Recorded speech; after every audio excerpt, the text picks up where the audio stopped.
Rashid, Deputy Speaker of the Dewan Rakyat Parliament Malaysia, Ms. Jamaliah Jamaluddin, State Assembly Woman Representative of Bandar Utama, Madam Jenny Maria Gryzelius, Dean of Tun Razak School of Government, and as well as to all participants today. With utmost gratitude, on behalf of SRC-UTP, we would like to thank to the three well-respected speakers for your willingness to spend your weekend with us and talk about topic of women empowerment post-pandemic.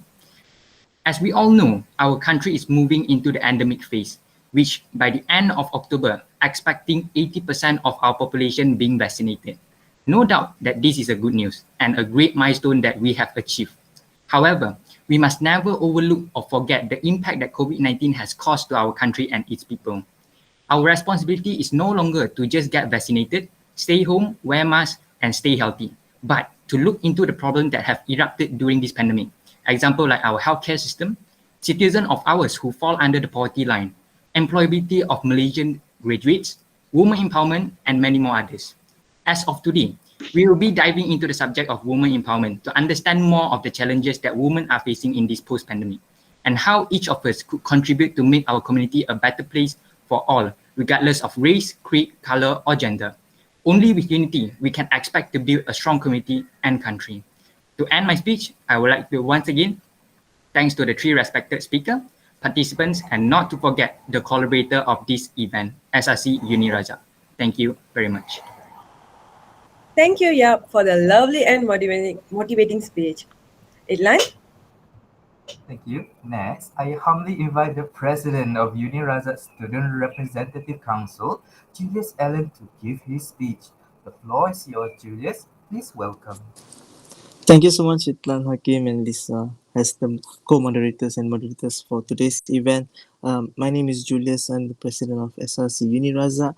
Once again, thank you everyone who have joined us and tuned us in this early morning. I know it's a Saturday. I'm pretty sure all of us wanted to stay in bed for an extra hour and so on. But I'm glad that everyone is in this room today with us. Again, I would like to welcome and give my appreciation on behalf of SRC UNIRAZAK and also SRC UTP to YB Dato Rashid Hasnon, who have made his effort and his time to attend our talk today. Also to YB Jamaliah Jamaluddin, who is constantly active during weekends. I know she does her programs and welfare community programs in Bandar Utama. And also to Madam Jenny, who is my Dean in the School of Government of UNIRAZAK. Thank you so much for being part of this meaningful talk. Before I would like to move forward, I think Yap gave a really good opening speech and remarks on why today's event is so important to not just women's but also to men's. As we can see, without women's, the nation building agenda will not move forward, and without the idea of having a gender prosperity in terms of how we can share the responsibility in terms of leadership and also in terms of how women and men can support one another in terms of moving forward. So I would like to just give some of the key remarks on in terms of why today's session has been done. It's a milestone between SRC UNIRAZAK and also SRC UTP, where this is our first major event together. Thank you so much, SRC UTP, for being part and also making this event a success. I believe that with the speakers and the panelists that we have today, it gives us an exposure to how real life people on the field itself. So, I guess all our panelists are here with us today. So, without further ado. Hey, hold on. Can you just introduce casually who they are here? Can, Dato, but then before that, we would like to give you one introduction from our side, and then you will have the floor is yours then. What I know is Idlan there. Idlan, you got first question for me, isn't it? Okay. So right, can you start, Dato? Okay. Without further ado, please allow us to introduce our panelists for today's session. Our first panelist is none other than our most humble and smart, YB Dato Haji Muhammad Rashid Hasnon. YB Dato is not your everyday politician, an elected statesman who never once gets tired of serving the people and his constituent. He is the Deputy Speaker of the House of Representatives, Parliament Malaysia, also a Member of Parliament for the constituency of Batu Pahat, Johor. He has always strived to uphold the movement of institutional reforms and even greater women's representation in politics and nation building. In regards to that, he is the board advisor of the World Women's Organization WWO, whereby they promote the idea of gender harmony, which honors the strengths and weaknesses of both genders and is a continuous effort to value the amplified effect of both working together. He had also previously played his role in the launch of the Council of Malaysian Women Political Leaders Commonwealth, established to bring together Malaysian women leaders in fighting for women empowerment and gender mainstreaming in a systematic and holistic manner. YB Dato, can you say hi to our audience now? Hi, how are you? Ni hao ma, ta chia hao. Hello, Dato. We are okay. Yeah. How are you, Maria? Okay, go ahead. All right, now moving on to our second panelist. Our second panelist is the young and beautiful YB Jamaliah Jamaluddin, the State Assembly Woman Representative. Received her early education at Northwood University in the field of international business, she became active as a DAP member in 2015 and became a Petaling Jaya City Councillor in 2016. In 2018, Jamaliah Jamaluddin was chosen as the ADN Bandar Utama candidate and subsequently won the seat with 90.4% majority. Within the DAP, she is also the Selangor Dapsi Deputy Chief and a member of the National Dapsi Committee. Being born in a family of different cultures and practices shaped her belief that differences should not be carved along religious, cultural, and racial lines. She is passionate towards two issues, namely bridging the racial divide and youth empowerment. YB Jamalah, say hi to our audience. Assalamualaikum and hi everyone. I'm glad to be here with everyone. Very good morning. Hi Dato, hi Jenny. Jamaliah, you cucu Syamsiah Fakir Yep. That's how one of the way people know me as lah. Okay, it's very nice to meet both of you and also everyone else. Okay, Syamsiah Fakir very famous no. Your grand atuk tu. You're helping me to make free publicity lah now. Alright, good. Okay, thanks. Thank you, YB Jamaliah. Our final panelist, none other than that our most favorite lecturer, Miss Jenny, the Dean of Tun Abdul Razak School of Government Tasok, who holds a Bachelor of Arts in Politics and Human Rights, as well as 2 master's degrees, one in Global and Comparative Politics and the other in Social Policy Analysis. Previously, she was a senior researcher at the Institute for Democracy and Economic Affairs, IDEAS Malaysia, where she worked on developing policy solutions to ensure that children in B40 households have access to high-quality education. Miss Jenny also co-authored a book on anti-corruption efforts. Miss Jenny, say hi to our audience and to our panelists. Hi, good morning, everyone. First of all, I'd like to say that it's a great honor for me to be here on such a distinguished panel. And I would like to express my gratitude to the organizers and to YB Dato Rashid and YB Jamaliah for including me into this panel. Thank you. Miss Jenny, we have met before, correct or not? We have, Dato, when you came to visit the university, yes. Okay, all right. Nice meeting you today. Nice meeting you too, Dato. Okay.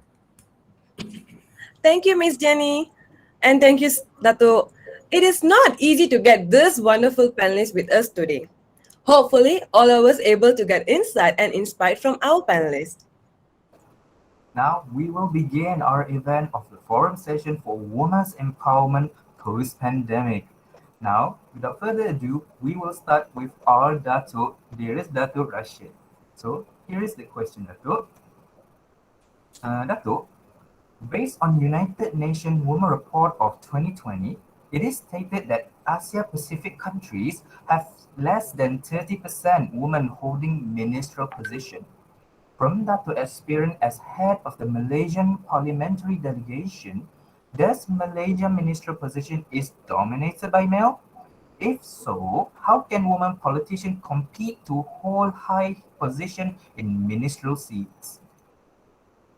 Please welcome Dato. Wow, thank you for the question, Idlan. Okay, a little bit of background.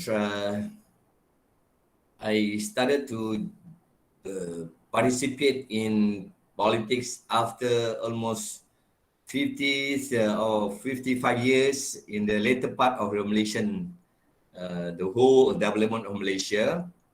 Of course, I look back into the history, looking into the perspective of women or feminine participation, especially in politics. Of course, now the subject is ministers, which is linked so much with the administration of the country. Looking in another aspect, women in other areas, they are doing extremely well in education, in social, as far as leadership is concerned. But since our topic today is talking about women participation in leadership and politics, yes, United Nations says Malaysia is well below that 30%. There was much talk about the percentage that is best meeting up 30% equity for women participation. Now, comparing with other countries, for example, Rwanda 61%, Sweden 46%, Costa Rica 46%. No, and in fact, I have been to Bangladesh. During my break time, went over to many Commonwealth countries. They have specific out of 450, if I'm not mistaken, 50 alone, the MPs is given 4 women. The rest open up, and women can still participate in the general election. I know Malaysia, with this regards, I used to be in Penang as Deputy Chief Minister. We promote under Pakatan Harapan at that time. We promote very much this 30%. And almost, led by not only the woman sector, but the woman politician, but also promoted by the rest of the politician. So as far as Malaysia, just now it was mentioned about Commonwealth. That was currently led the chairmanship by YB Dato Zuraida Kamaruddin. And I plugged the figure that was said about Malaysian member of parliament. It's only 14.3%. Still very much low. And from since independence, 1957, there are only about 18 ministers, 18. Cuma ada 18 sahaja recorded ministers. I'm not talking about deputy ministers, but it's only 18 of them. You remember like Fatimah Hashim, Aisyah Ghani, Rafidah Aziz, Nafsia Omar, Zaliha Ismail, Siti Zahra Sulaiman, Sharizat Jalil, Azalina Usman, Eng Yang Yen, Nancy Shukri, Rohani Abdul Karim, Wan Aziza, Zuraidah Kamaruddin, Rina Harun, Yobihin, Teresa Kok, Halimah Sadiq, and the latest around is Noraini Ahmad. But of course, that 18 is well below, as Ilan mentioned about the reports, United Nations. And of course, looking at the future of the women, in politics, the current one look into the deputy ministers. Then I think it's not that many either. I think something need to be done, especially promoting women participation in the politics, especially because politics is very important in giving the headway forward where Malaysia should go. Now, total MPs is only 33 for now, compared with 220 MPs currently. I'm just talking about the federal level, but I think it is quite similar figure when we goes over to the other state, like Malaysia has got 14 states. I think it's about the same, that participation is still not that up to the expectation as compared to the percentage of women in Malaysia, which is almost about 51% overall. I think this is one of the platform to highlight, and I hope the various sectors in the community, be it like the NGOs, and of course from the government standpoint, strive on the current vision that we want to make 30% participation women in politics, as in other areas should be moved on. And I will be there if I am in the administration. For now, I'm not in the administration. I am in the legislative institution. I hope that you all help this so that we can promote. So as a sum up, to conclude what can be done, look back at the technicalities and the basic where women can participate. I think there must be a second tier level, third tier level, community-based level, where the empowerment of women should be started, as low as, for example, in the education level, in the tertiary education, the mahasiswi, especially the girls, should be equipped with leadership opportunities in the universities. Similarly, the next step to it is when they are in the working level, get them involved in as many as community project, and structurally the state government also should play a role, making them chairmanship, making them a deputy chairmanship in any of that institution. So women should be given that opportunity. I'm not just talking about the top level. Again, you asked me about what will be the step taken, and one of the most important is the background of Alia Jamal. You were in the municipal council, Ali Majlis. Ali Majlis is just one step, towards you become the Wakil Rakyat, as I did, when I was in Penang, Majlis Bandaraya Pulau Pinang.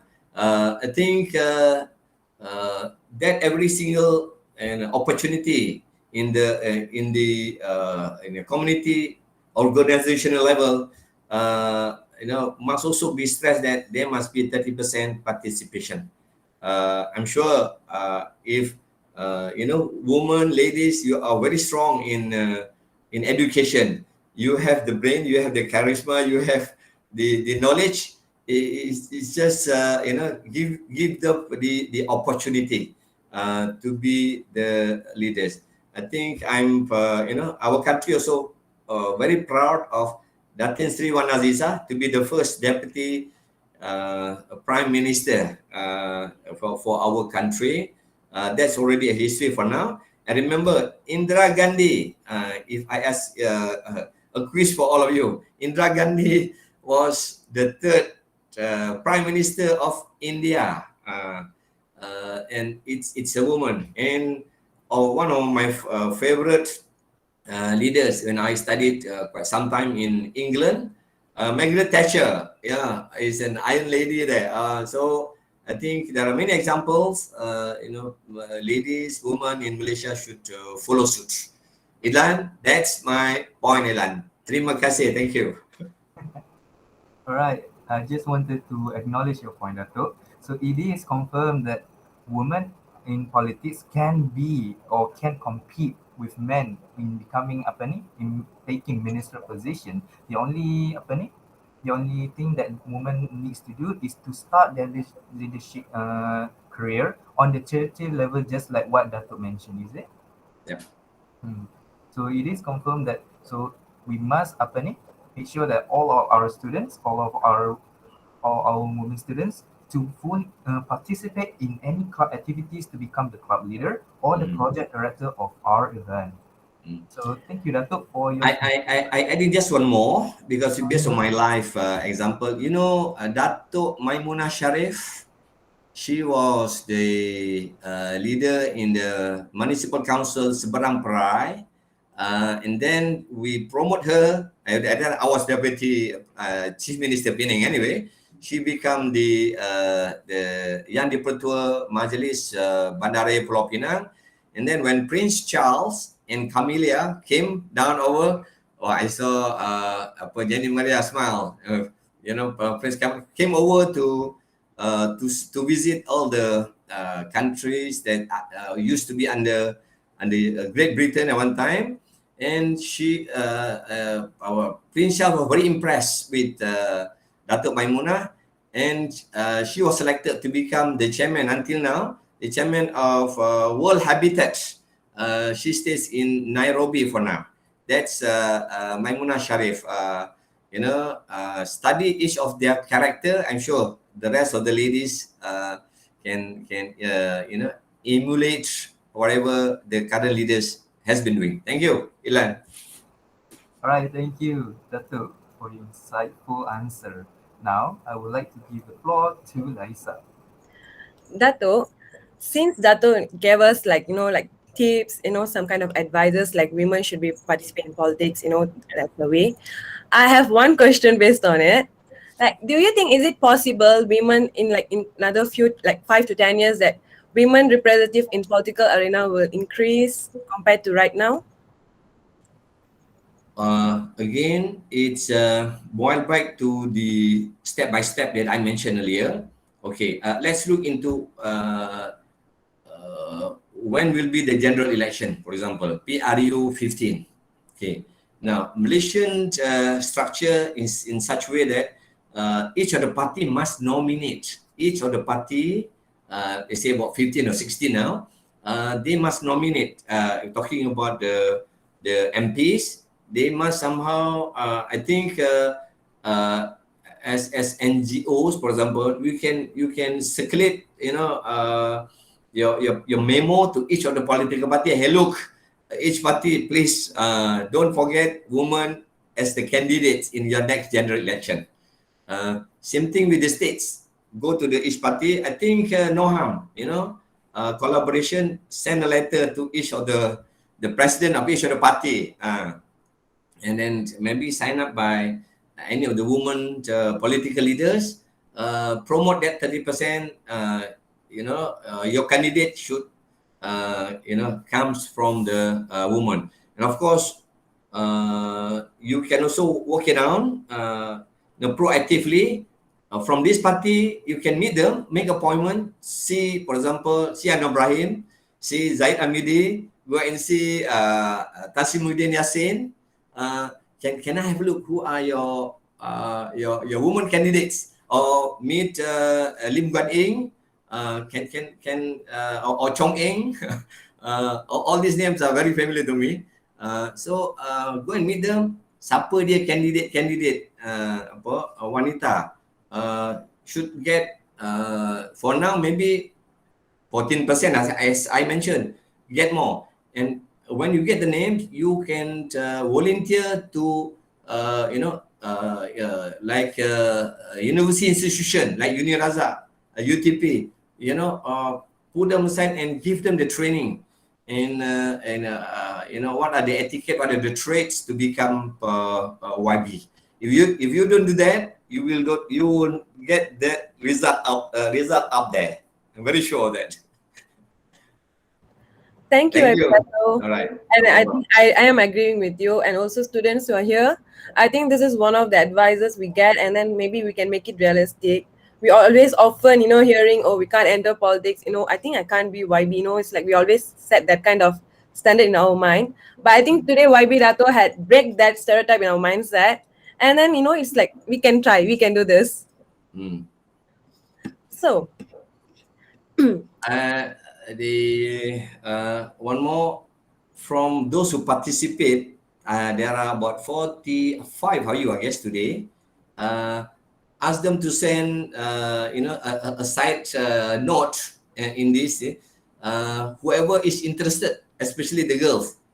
Anyone know you interested or not? If not, I am asking. Please raise your hand. Who want to become YB for the next one? Alia, I'm sure you want to be re-elected kan? Alia kan, betul tak?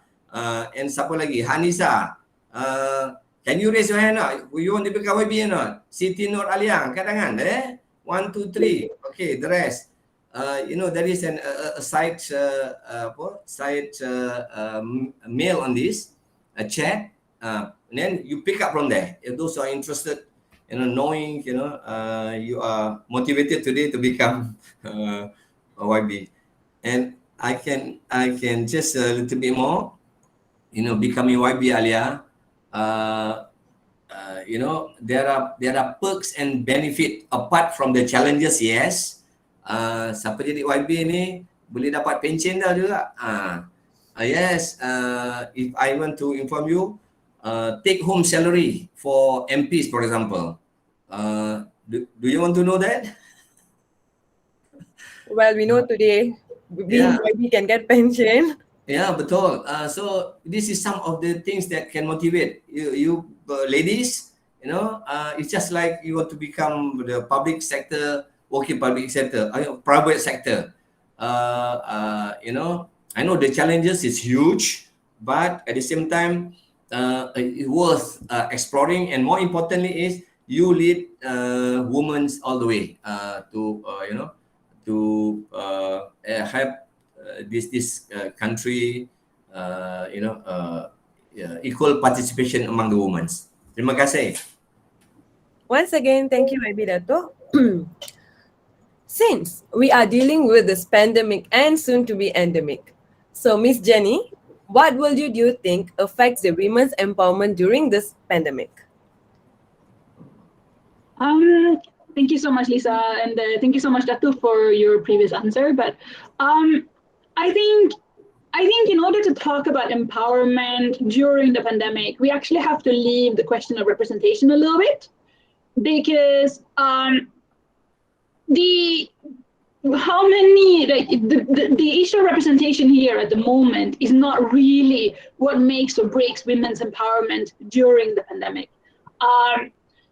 But if you look at the position and the situation of women and how that has changed in the pandemic and what can happen now moving forward, I think we really need to think about empowerment as something that is structural in society. What I mean when I say structural is that what matters more for the average working woman is not necessarily how she is treated in person by men, not necessarily how she is greeted or catcalled or whatever on the street by men, but what matters are what institutional support she can have during these difficult times. So if you look at what happened to women during the pandemic, and I think Malaysia is like most other countries, this is a global thing, unfortunately, is that the life of women on average, and especially working women, working class women, lower middle class women, have gotten a lot tougher. So you can see, I mean, this is in multiple ways. First of all, working from home. Lisa knows how difficult it is for a lecturer to work from home sometimes with kids coming into class, wanting snack in the middle of my presentations. But that's the issue with women mothers working from home is that they've been triple working. You have to be a worker, a childminder, a teacher, and a housekeeper all in one time. And I know that many fathers have been participating in this. I'm not leaving the fathers out of this. I'm not saying that men have shied away from their duty to help, but the dynamics within a family is different. The mother is always the first port of call for the children when they need something. And what you will see is that because of this, women have been more distracted during this period. Men have been able to do the work more easily, been able to concentrate better. And you might, first of all, you might see a polarization in career opportunities moving out of this, where women are held back by the domestic responsibilities in a way that men are not. But that's for those that have been able to work from home. The frontliners, the situation has been even worse.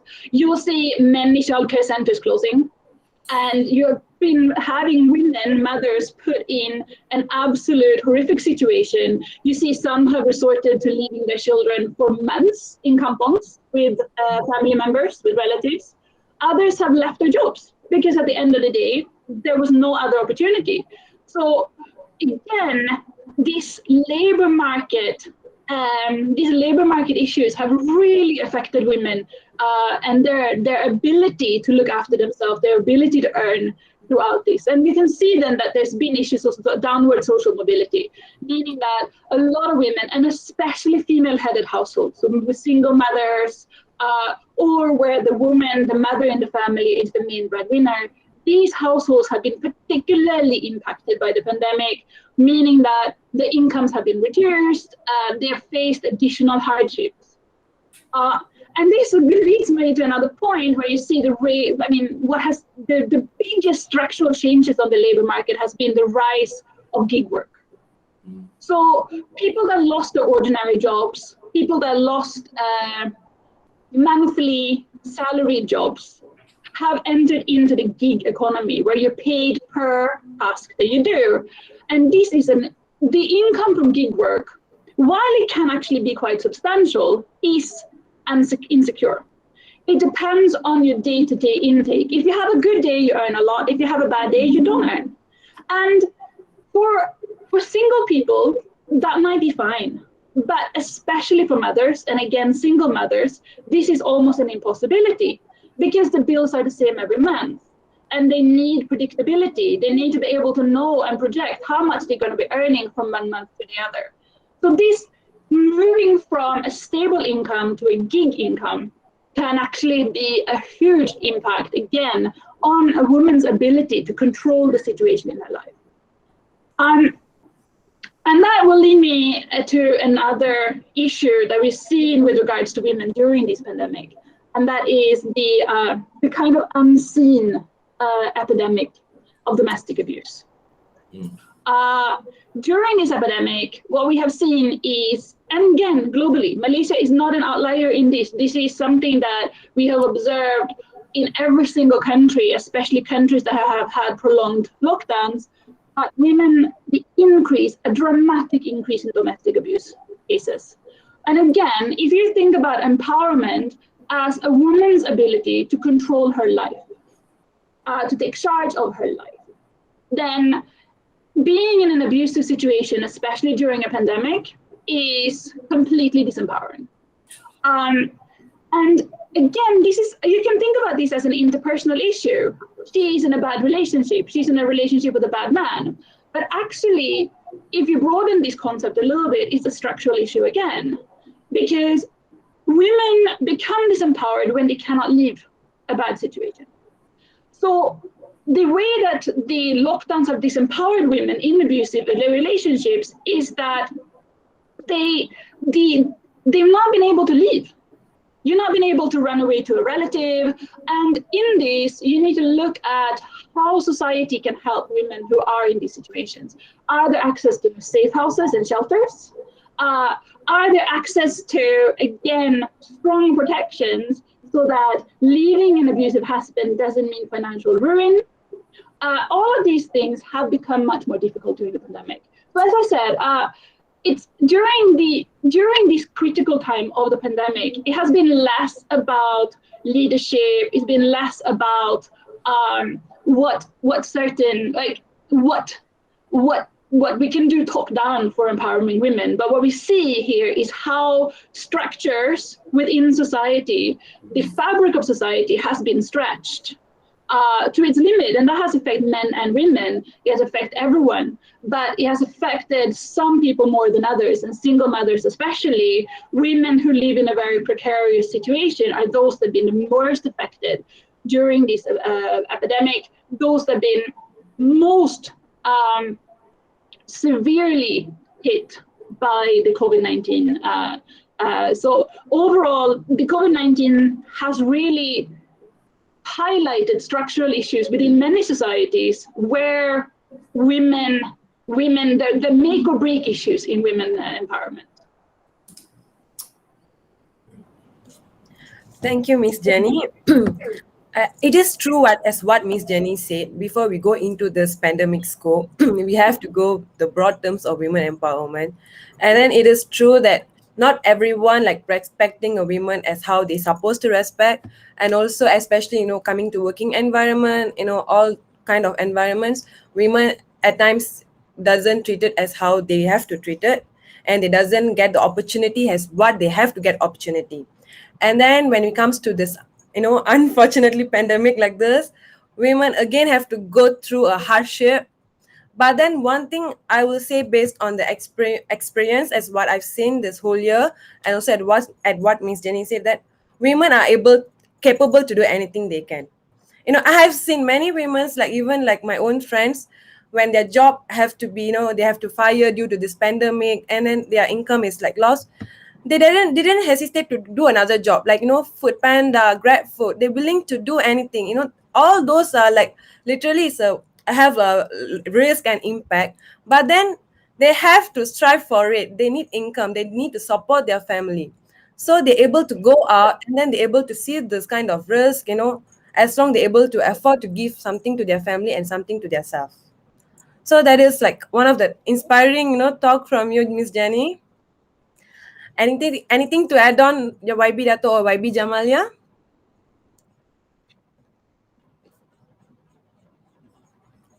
Okay. Well, I guess no. I think Idlan, it's your floor now. I would like to ask Miss Jenny regarding the question. So Miss Jenny has stated to us that it is true that women's empowerment is highly affected during COVID-19. It's just that most of the women is affected probably through relationships or through financial problems, which is very private. So for me, I would like to become a volunteer. I would like to help the woman to get out of those problems instead. So Miss Jenny, as a perspective of me as a student of UTP or a university student, what can I do to help this woman to know that they are empowered, they have the ability to get out of the situation with ease. However, instead of just giving motivational speech through media, social, and all, there must be something else that I can do. So, Miss Jenny, do you have any insights on that? Yes, you can become an ally. You can join the struggle. Helping women. Okay, you have to understand that my perspective will be very different from YB Dato Rashid and YB Jamaliah. They are elected representatives. I'm a social policy expert. So my view is not politics. My view is policy. My world is policy. And here, the first thing that you can do is to understand. So the first thing we can do in order to help women make their lives better is to understand what is holding them back. So in these cases, what is really holding women back is an unequal access to the labor market, unequal ability to earn. In my opinion, if you talk about the average working class woman, you talk about insecurities in the labor market. You're talking about insecurities, the fear that if you lose 1 month income, that might be what stands in between your family and disaster. If you want to change that, you should be working for, mobilizing for, voting for political platforms that actually strengthen social types and social institutions in society, that talk about labor market reform, that talk about, and I'm not really like, okay, I'm Swedish, for those who don't know this. So I come from like the extraordinarily strong welfare state. And I'm actually really not talking about this. There are small, subtle changes that can be made in labor relation and labor market regulations that will help women disproportionately. Such as reining in gig work, for example, having some securities, minimum income, EPF, social security, so SOCSO payments via in gig work, build these things into the gig work pay, for example. And this would disproportionately benefit women and single mothers who are participating in these what we call very precarious labor market situations. So if you want to support women who are at risk during this pandemic or moving out of this pandemic, it is making sure that we understand what kind of social structures help women, and that we always try to back those options, so that you vote for candidates that understand this, you participate in social movements or in debates and discussions where these things are discussed, instead of just arguing about more superficial issues, to actually look and profoundly understand what really makes or breaks women empowerment on the ground. That would be my answer. That's my non-political policy, social policy-based answer. But I think from my end, that really is what makes or breaks this issue. I think that is a very good answer, Ms. Jenny. Thank you so much. So let us move on with our next panelist, YB Jamaliah, with the next question of our forum session. So YB Jamaliah, from your experience as a woman politician, how do you manage to outperform your colleagues when you joined Democratic Action Party and became the State Assembly Woman Representative? Please welcome YB Jamaliah. Thanks, Ijlan, for your question again. Hi, everyone. So basically, I'm from DAP, Democratic Action Party. And initially, when I joined DAP, I never dreamed of to become a politician or a state assembly person. I just joined in as a volunteer. So at that time, I was quite curious as well myself.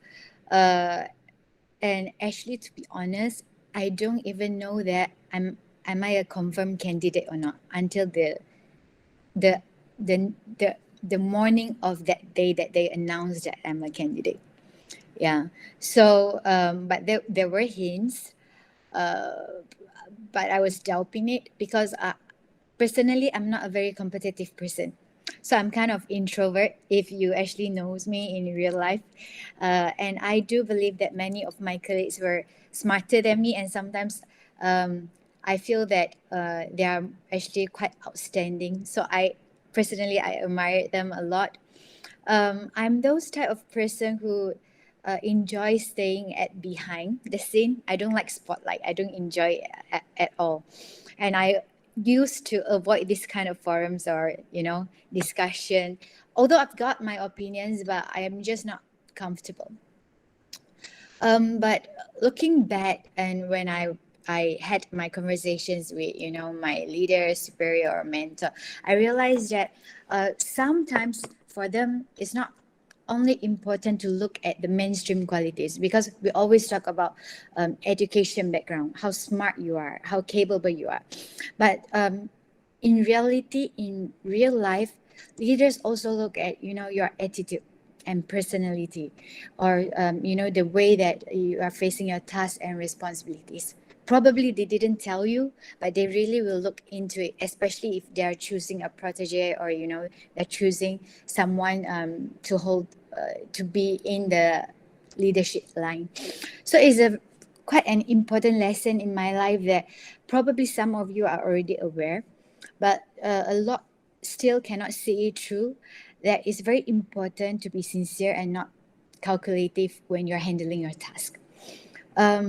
Some of the people I met, they keep thinking about, how we can benefit from doing certain tasks, like how people can see our capability. Is it worth our times, and etc. Because they want to be known, to be noticed, and they feel that with that way they can outperform others.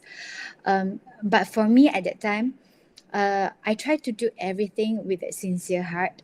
And I keep telling myself and keep pushing myself to work out from the comfort zone. I was not targeting any position per se. I was actually focusing on my own personal goal because I wanted to learn as much as I can. And it's actually very important for us to acknowledge that, because by improving yourself, it will be a real asset for you. It's not, a lot of people, even a lot of young people nowadays, when they come out to search for jobs or occupation, the things that they are focusing is more towards like, how much they are paying us, what are the better facilities and so on. Well, it's something that you should look at, but in the end of the day, you should look at if the organization provides you any space to grow. And it's something that people cannot take away from you, because learning new skill, making yourself wiser is an asset that will never depreciate. Yeah. So but at the same time, while I was doing it, like I said, it was my personal goal, but at the same time, from the leaders perspective, they feel that they see a sense of commitment from you. It also shows your conviction. Of course, motivation comes from the things we care about. I really do care. The reason why I joined as volunteer in the first place is so that I feel that each and every one of us can contribute something in our community and society. It does not relies on how big of a role it is. Not necessarily that if you are an MP or you are a state assembly person, then only you can do something. Actually, even that time when I was a volunteer, I was actually so much inspired by other volunteers, because they're willing to spend a lot of effort and time, even without any allowance, because they believe that they're actually making a difference.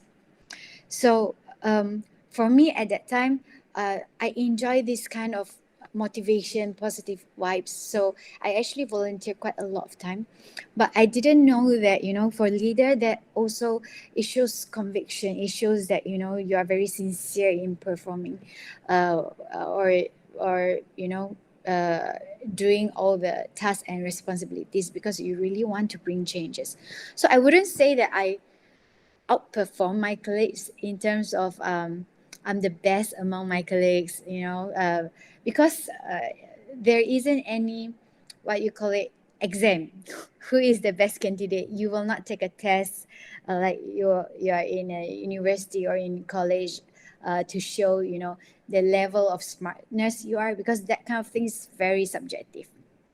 So for now, even being a leader by myself, I learned that the most important quality to look at a candidate, no matter where you are at, whether it's in political fields in politics, or whether it's in any organization or association, is very important if you're finding a new leader, a young leader, to look at their potential to grow as an individual. Some people can be very smart, they can be very good in their education background, but you just cannot see the sparks or conviction or commitment or their willingness to learn, or their humbleness. So it really depends on how rare is that genes, or how you can develop that person into a leader. If you're talking about within political arena, how can they be an asset for the party, or even in other fields, how can they be an asset for an organization or association? So but of course, you need to find a political party or any association that promote equality in the leadership. Sometimes probably you've got the talent, but if the association that you're joining don't seize it, they don't feel that promoting youth or women, or youth empowerment or women empowerment is important, then your space is limited. So you need to be a candidate that there's potential to grow, but at the same time, you also need to find an association or organization that allows you to grow. Yeah, so that's very, very important. So like how just now or previously Dato mentioned that we are pushing for at least 30% of women participation in certain leadership position. But the reality is that how sincere we are at pushing for it. So we need to do an background research with the organization that you're planning to join. So based on their track record, based on their background, actually how many, so for example, if you're talking about political party, in reality, how many percentage of women candidates that the political party brought up previously during the general election. And you also need to look at where they're actually placing those candidates. Some of the political party, they say that we are promoting women leadership as well. As you can see that we've got certain percentage of candidates that we are adding in during the general election. But you really need to look beyond that. Are they placing them in a safe place that there's possibility for them to win at the first place? Or you're just making them, it's just something as like a sexy topic, or headlines, so that you can say that, oh, we are placing 20% of women candidates within, our general election. But in reality, you are placing them at a place that probably their supporter, there's only 10 or 20%. It's nearly impossible for them to win. So you will see certain political party that is doing that. They are placing people at the place that is really impossible. They just need the existence of the candidates, because that you cannot lose a fight without fighting. So that's things that I wanted to share. So if you are talking about, if there's any tips for any students or young people who are listening right now, I feel that personally it's very important for us to be humble in the process of learning. Do as much as you can sincerely. You really need to work out from your comfort zone. Like for me, for example, I honestly speaking, if you're talking about 5 to 6 years ago, for me to stand up and just introduce myself to everyone, I am afraid of it. And I did not just suddenly transform 100% without going through, the process of walking out from my comfort zone. I was pushed previously by my mentor, and she don't give me any choice, and she did not leave me any choice. I feel very fortunate because people like that exist in my life. They push me as much as I can. But if there isn't anyone that's pushing you out there, you need to learn to push yourself. I think that is very, very important, because you need to learn that to grow with yourself. And since we are talking about women empowerment, I feel that once that you are in an organization that promotes talent equally, you yourself need to stop limiting yourself unconsciously because you are a woman. And that happens all the time. You need to stop thinking that you cannot make it because it's in a field of politics, and thinking that it is a man job. And many does that without realizing it, especially for women, because we perceive ourselves to be more nurturing, to be kind, less tactical, less manipulative. We're supposed to be like that.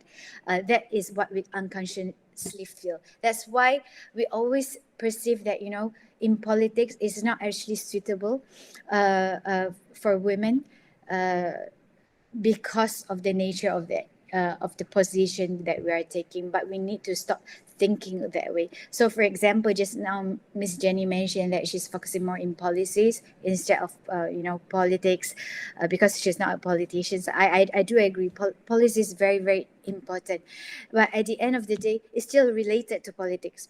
All right, yeah, how can you lobby for it?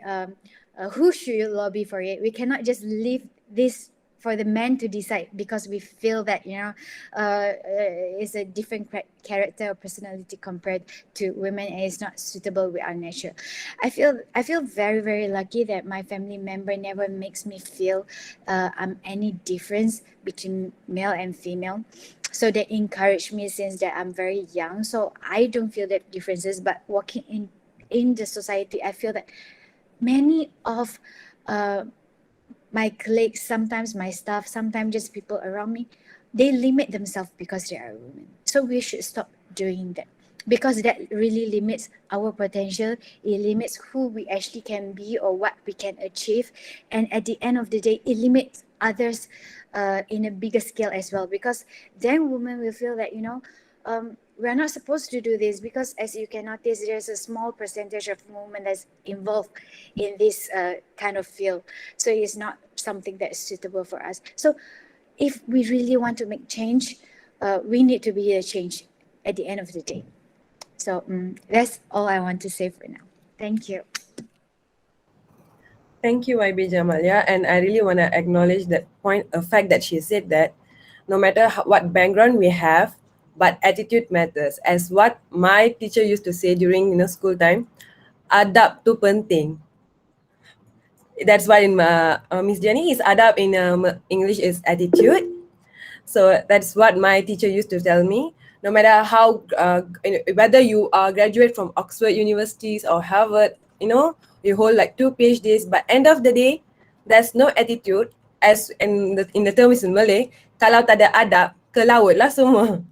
That I always, until now, I always practice that. And also, YB Jamalia, I have one question. Since you're introvert, that's your personality. So when you come to, this politic arena, which is like totally opposite of, of it, how do you feel it? Do you feel like able to get through it? Because being in the position right now and then in the circumstances or situations you're facing it's totally opposite, when we are being introvert. Am I right?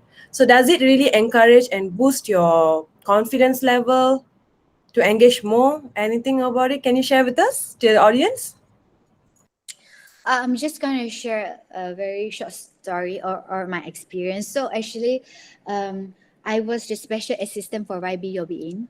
So I think some of you probably knows her. She was the former minister of Mestec, like what Dato Rashid mentioned. She's one of the female ministers. So I was actually under her.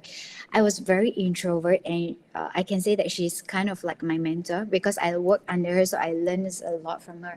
So there are certain times, for example, like I say, I love doing background job. So one of my task is to help her with youth empowerment or with political works, where I arrange forums or certain discussion for her. So there are times that when I've already finished to arrange or to manage the agenda, itinerary, the whole event, then suddenly she asked me to be the moderator, and she pushed me to be the moderator. I honestly, at that time, it's very hard for me to say no to my boss, but I told her that I don't do it because I really don't feel like doing it. I will feel shake when I'm speaking in front of public, especially when she made me a counselor. I know the job scope of counselor. It's just that I forget that, when you are a counselor, you need to speak in front of public, reporters will come and find you. And I remember the first time because I was the youngest counselor in MPPJ. Usually the age group is within 30s and 40s years old, but I was around 20 years old, so 20 plus. So the reporter asked me, she said that I actually feel quite bad, because she asked me, can I interview you afterwards, because I want to have a special column to talk about youth counselor, young counselor. And I said, okay, I'll think about it. And then I escaped from the back doors, because I don't want to see her after the appointment of counselorship. But my boss keep pushing me. She don't allows me to say no. So in the beginning, it's really because of YBBing that she pushed me to work out from my comfort zone. But also at the end of the day, I learned that the more I work out from my own comfort zone is an achievement for me personally, for myself, and I feel so fulfilled with that achievement. I feel that I am keep improving myself. I am keep forcing myself to be better. So that's the reason why I also believe that the best competitors you have is actually yourself. Stop competing with others. Stop looking at others and feel that, I wanted to be someone like that. Sure, I wanted to compete with her. The first person that you need to compete is with yourself. So you will feel the sense of fulfillment because you understand yourself. And when you realize that, you work towards the next level, when you became better in terms of making speeches, in terms of interacting or communicating with people, in terms of finishing your presentations in front of people, then you will feel the sense of fulfillment. Another thing I would like to add in is that if sometimes you make mistake, you feel embarrassed about it, just move on. Just move on from it, because everyone make mistake. You just need to learn from that process and stop taking yourself too importantly. The issue with us sometimes is that once we make mistake, we feel that it's the end of our life because we feel so embarrassed by it. In our mindset is that everyone will be remembering it. Everyone, when they look at you, they will remember, or you make a mistake when you are making your speeches, or when you are answering questions, when you were interviewed and things like that. In reality, nobody will remember it after several weeks or after several months, because people actually focuses more on themselves rather than others. So stop thinking that you're so important that people will remember each and every of your mistake. Yeah. So you will really need to think that way, and keep convincing yourself to work out from the comfort zone. And then you will realize that although some of us, we are introvert, but we still can be leaders at times if we decide to train ourselves, to improve ourselves, because this kind of thing, although you've got your own personality, but at the end of the day, is something that it can be trained. Thank you, YB Jamal. Yeah, I think I really agreeing with you. Edline, I think it's like we always have to come out of our comfort zone and we have to try something new, and then we have to challenge ourselves instead of we are challenging others. And also, yes, as what YB Jamalia said, move on. Okay, it's like once you fall down, you're not going to sit and cry over there. Instead of that, look around, okay, no one sees, right? Then just, go to your home or do it. That's what we have to do with our own lives. It's okay, we are making mistakes, errors. That makes what we are right now. Thank you very much, Jamalia, again. Dear audience, you can drop your questions in the comment box and we will get back to you very soon. YB Jamalia, it's again you. Is it hard for you to engage with different genders to fulfill your goals? Okay. Firstly, it's very important for us to acknowledge gender roles exist, and also sometimes it enhances glass ceiling.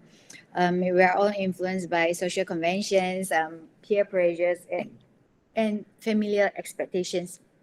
So especially if you're Asian, or even more specifically, if you're taking Malaysia culture or norms into context, then you will realize that even more opportunities or goals are difficult to be achieved because of the existence of gender role differences, and sometimes sacrifice were made, again, whether you are conscious about it or not. I'll give some simple examples. So in a lot of forums, I spoke about how important it is to have more female leaders or politicians, because we need role models, or we need mentors. Some were oblivious, so they were asking me like, is it really that important to have more female leaders? They were saying that guy leaders also can be role model. Why just because you are a female then you need female leaders as a role model? Of course, simple explanation would be that we are more easier to be inspired by someone who is the same gender with us. But just hear me out. It's gonna be a bit long. So we know that in politics, most of the politicians are male. It's very obvious. In fact, in any other organizations, it's the same way, unfortunately.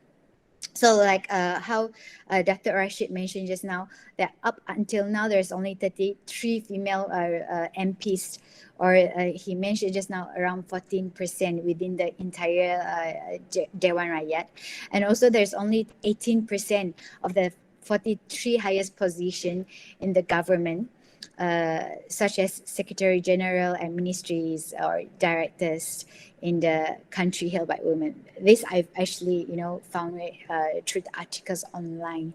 But now you just imagine, if you want to be a better representative or politician, you will need as many as mentor as possible. Right? Because different mentors or different leaders, they teaches you different things. Okay, but in this case, it's more difficult for women to hunt for mentors compared with men. And probably you will ask why, does it make any differences? But in reality, there is a gap of supply. So most of the time, male politicians will feel more comfortable finding male protege. I'm sure that you will agree with that. The reason is actually very simple. Especially for politicians, because we wouldn't want to create anything scandalous, especially if you're Muslim. So if it's a same gender protege, you can meet them any time of the day, anywhere you would like to meet them. There won't be serious gossip or fake news about it most of the time. Okay, so however, imagine this. Are you sure it is okay for a female protege to meet up a male protege any time of the day, even during midnight at his house? Is it acceptable? So why I'm telling you this, because we might not seize it, but this kind of barriers happen, that because different gender roles, it sort of limit us at fulfilling our goals. Even simple stories as this. So for example, for a female politician like us, or female rep like is us, I am very lucky. I was under YBOB. She's very, very inspiring. But we have smaller choices of mentors that we want to follow, or the mentors that is willing to really accept us as protege. And men will have more choices of mentors and people that they can learn from, because it's very simple. It's percentage of male politicians just simply way bigger compared to women. So another example, from my own personal experience, how hard it is for me to achieve my goal.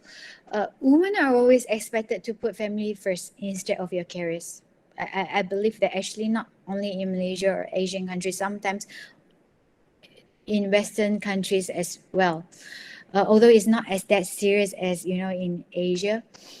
But many of my colleagues or close friends that I know of, they feel that there's a need in making choices between family and careers. So many of them end up giving up their goals because they feel that they need to put family first. So when I was young, I've got this colleague of mine that stopped persuading her study when she received news about her unplanned pregnancy.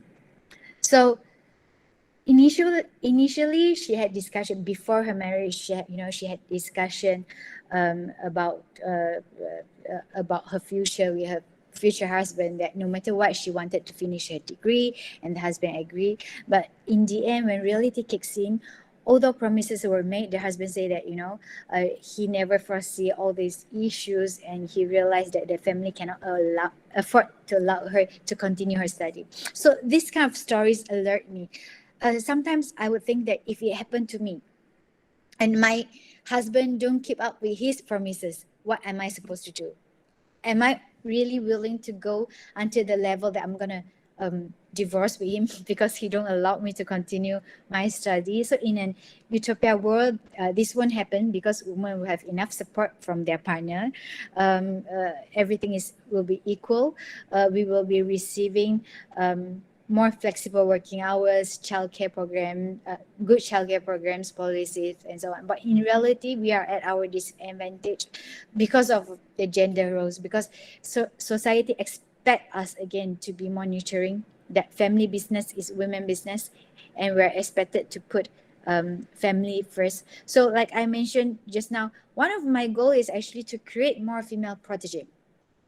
And as much as I want to be fair to both gender, but I would really like to see more female leaders to be created, because previously my mentor helped me.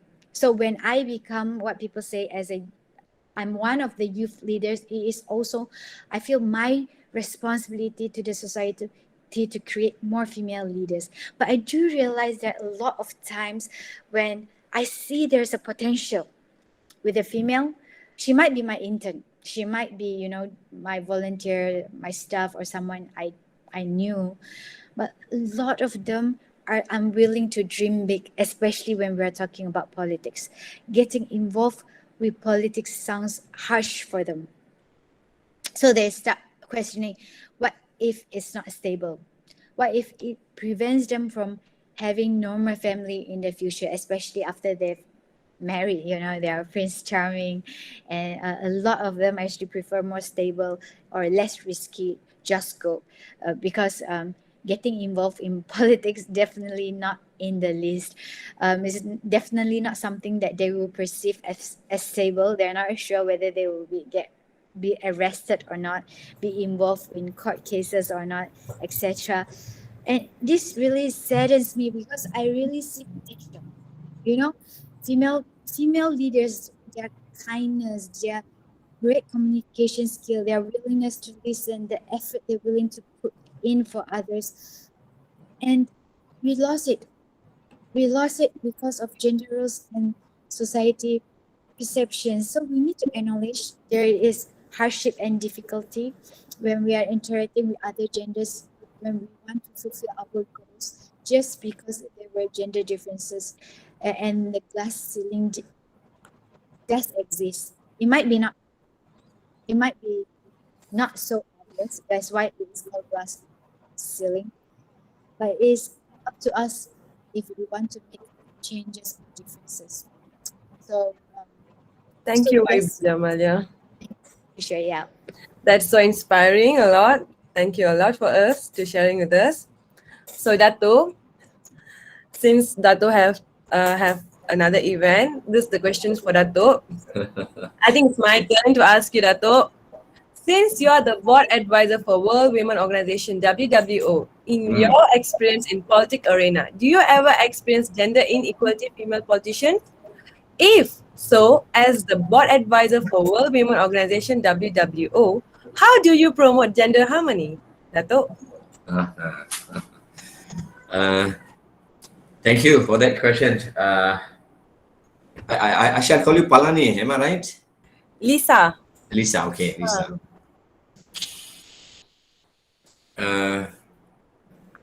Now, talking about men, woman, woman, men, there are three terminology.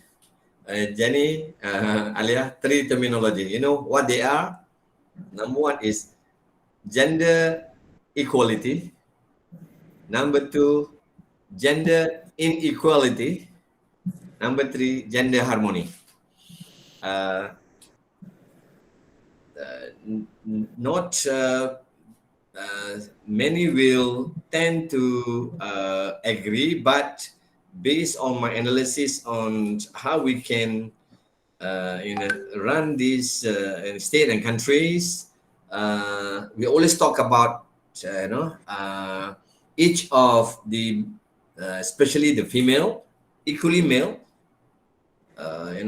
talking about these gender issues, and all along for many decades and centuries, the history has told us there is subjugation between male and female and so on and so forth. But where I promote the gender harmony, looking into perspective of gender equality and gender inequality, that has much more earlier, you know, like Women Liberation Front and so on and so forth, talking about the world, this grouping. In my opinion, the best is gender harmony.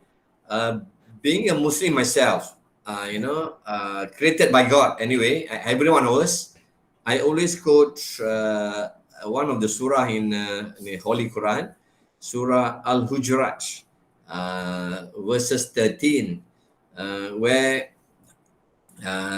God says, Ya ayuhan nas, O you mankind, inna khalaqnakum min dhakarin wa unsa, verily we have created you men and women. Wa ja'alnakum syu'uban wa qabaila lita'arafu, different races so that you know each other. You lita'arafu means knowing each other. Like it or not, and the man and woman in the end is that a choice? Is not our choice, but it's natural. So God has made us men, women, so on and so forth. So by virtue of both of men and female need to live together, is similarly not only human but fauna. Fauna means animal. Same thing. They have jantan betina. Betul Lisa? Ada jantan betina. But I don't know about trees. Jenny, is trees any male and female? But so we need to live together in harmony. Now, so in a nutshell, gender harmony, it's the hold on a minute. Okay, gender harmony. It's the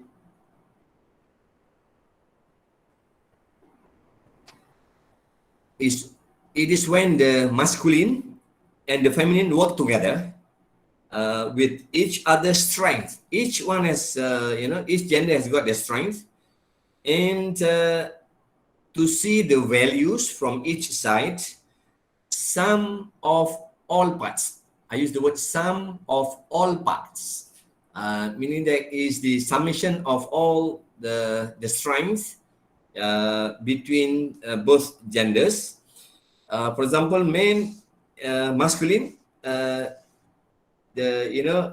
have the traits of competitiveness, trait of making firm or sure decision, traits of direct language, and to work harmoniously with, for feminine, which has got a trait of collaborative, creative, empathy, and part of it just now mentioned by YB Alia as well. We cannot negate that, and we cannot put that aside. We have to sum of all traits. I know maybe there are female that has got that trait of men. There are some men has got the trait of a woman, and so on and so forth. So I think the best, the collaboration is gender harmony. I think this idea gender harmony was the idea not only moved up by me especially. No, it's been 30 years ago. Look at the history of this gender harmony, and it's as a result of finding what is next, talking about the struggle for gender equality, gender inequality. As I mentioned, 100 years ago, and there are also histories in many other countries. The subjugation against women, for example. The Arab has got that history, zaman jahiliyah, remember, where they only take men. Mana-mana yang perempuan ni ditanam hidup-hidup. This is history. So we do not want that. And of course, the recent one when talking about Afghanistan. Remember, certain countries, some of the country might have these things happening. So where I promote this, my team is quite big. From various countries, from China, from Japan, from Europe. Gender harmony simply means that it's the collaboration between the traits of men and traits of women join hand together. Accepting what they are and to improve it further. I appreciate YB Alia Jamal. You mentioned about a couple of times introvertness.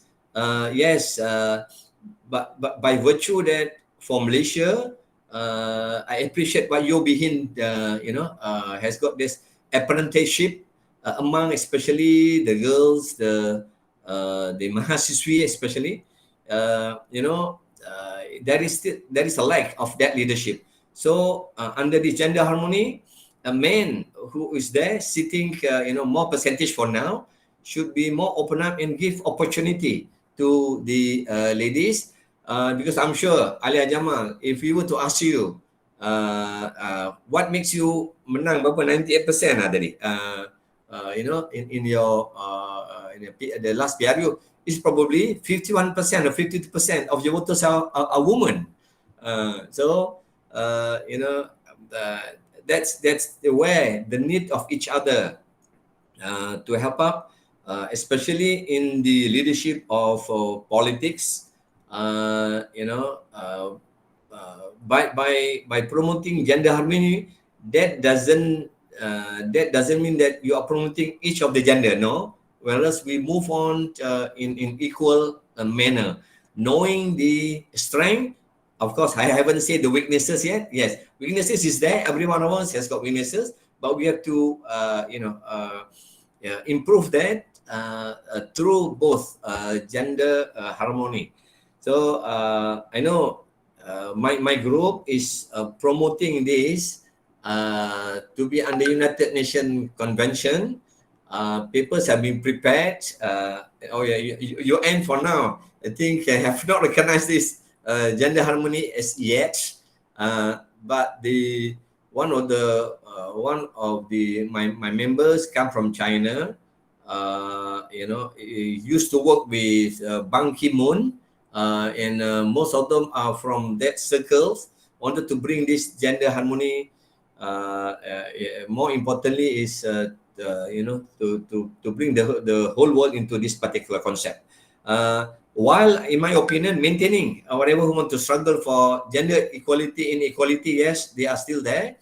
But hopefully, this has a better option for the whole world, for us to live on. So that's precisely my point. Promoting gender harmony among us and among politicians in this country. Terima kasih, Lisa, and the rest of you. Thank you, YB Dato. And then now I think I and everyone get it, the real definition how to promote gender harmony, because every one of us have their own kind of explanations or opinions about gender harmony. Yeah. But then when you explain to us in detail, we able to know that gender harmony is one step of giving us equal rights, and also one step ahead where we able to put in a standard side that all the genders are equal. It's like one step higher, because previously people say gender harmony is like something like white flag. Not everyone really precise about it. But then thank you so much, Dato, that you gave us an insightful of like what it is gender harmony in. Actually, it is one step higher that we able where all genders are equal. It's not like more like how you used to say zaman jahiliya. Yes, that is that worst, that's the worst scenario. But then we able to learn a lot from zaman jahiliya, right? All of us through sejarah. Right. Thank you, Dato, YB, a lot. And then we are sorry for holding you so much and taking your time. Okay. And you have any few words before you leave right now? Because I think you have event, right? Yes, I have event in my constituency. So you can give us any few opinions. Okay.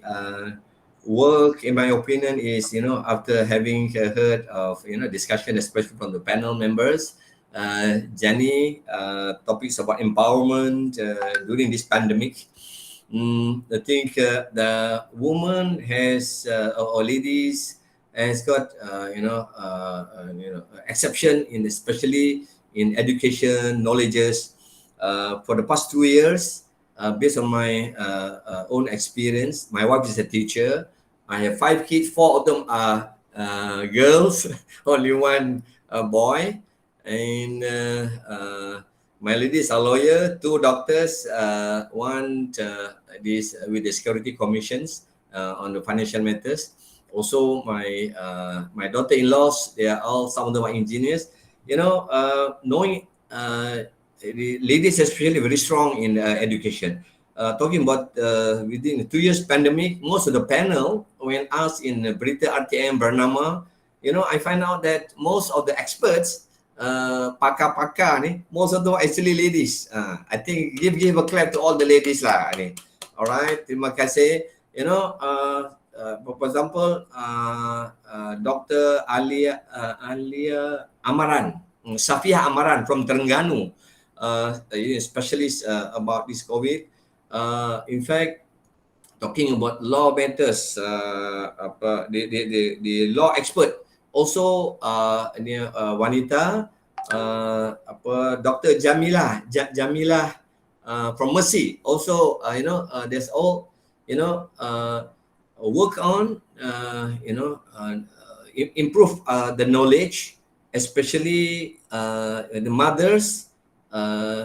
They cannot stop, just say, give up because of the COVID, but learn as much as they can from the availability of sourcing it from the internet and definition, pandemic, endemic, so that all of us are prepared. What are the changes to the SOPs, so on and so forth. So I think gather as much young youth, to be given all these knowledges, so that you are the backbones of the leaders in our country. Terima kasih for this opportunity. So we will be having our next panelist, Miss Jenny, for the next question. So Miss Jenny, since you have been living and working in Malaysia for 10 years now, have you encountered many stereotyping of women's ability in your working life? I think, thank you so much for this question. I think we have to understand, when I answer this question, that I am absolutely not representative of the average Malaysian female labor force participant. Being a highly educated expat gives me privileges in the labor force here that most other women don't. So I can't say that I have been subjected to much of such behavior. No. And I can't say that I have observed. There's one of the things that actually surprises me a little bit, that I've seen so little of it. I mean, obviously there is offhand remarks that people make occasionally, but I have only worked in organizations that have heavy female leadership. I have only most of my family members work in, well, my husband especially work in organizations with female leadership. So we have a female VC. When I was in Ideas, I worked for a male CEO, but now Ideas is led by a female CEO. I was one of the, when Ideas was very small, I was one of the higher ranking members. When I was there, I was one of the higher ranking members of the team as a senior researcher, because it was a tiny team at that time, not the big think tank that it is today. At the moment, I'm a dean. My deputy dean is female. Our former registrar was female. So I have always, when I've been working in Malaysia, been surrounded by strong female women characters, by strong women leaders. And I think that really sets the tone for my work, my private work experience. So when I say that I haven't seen hardly any of it, that doesn't mean that I think, oh, Malaysian labor market is free of these kind of behaviors, because obviously I know that it's there, like it's there in any labor market around the world, to varying degrees. What I was just saying is that I'm actually surprised that I've seen so very little of it. But again, that's not representative, and that's probably more to do with me and my perception than it is to the actual reality. Also, these kind of behaviors tend not to happen in academic English. Whenever I'm around, the conversation tends to be in academic English, naturally, because that's the language that I speak. I do speak BM. I do understand BM, but I don't, usually these kind of behaviors are not in textbook standard language that I can follow. It is in slang, it is especially in innuendo, that this double meaning kind of expressions that I wouldn't be able to catch, because it's culturally, these are cultural comments. You need to understand both the language on the street and the social the culture around that language in order to be able to pick it up. So when I say that I have seen so very little of it, that's probably more the reason than the fact that it doesn't exist around me. But I think it highlights another point. Women of different classes experience different types of stereotyping.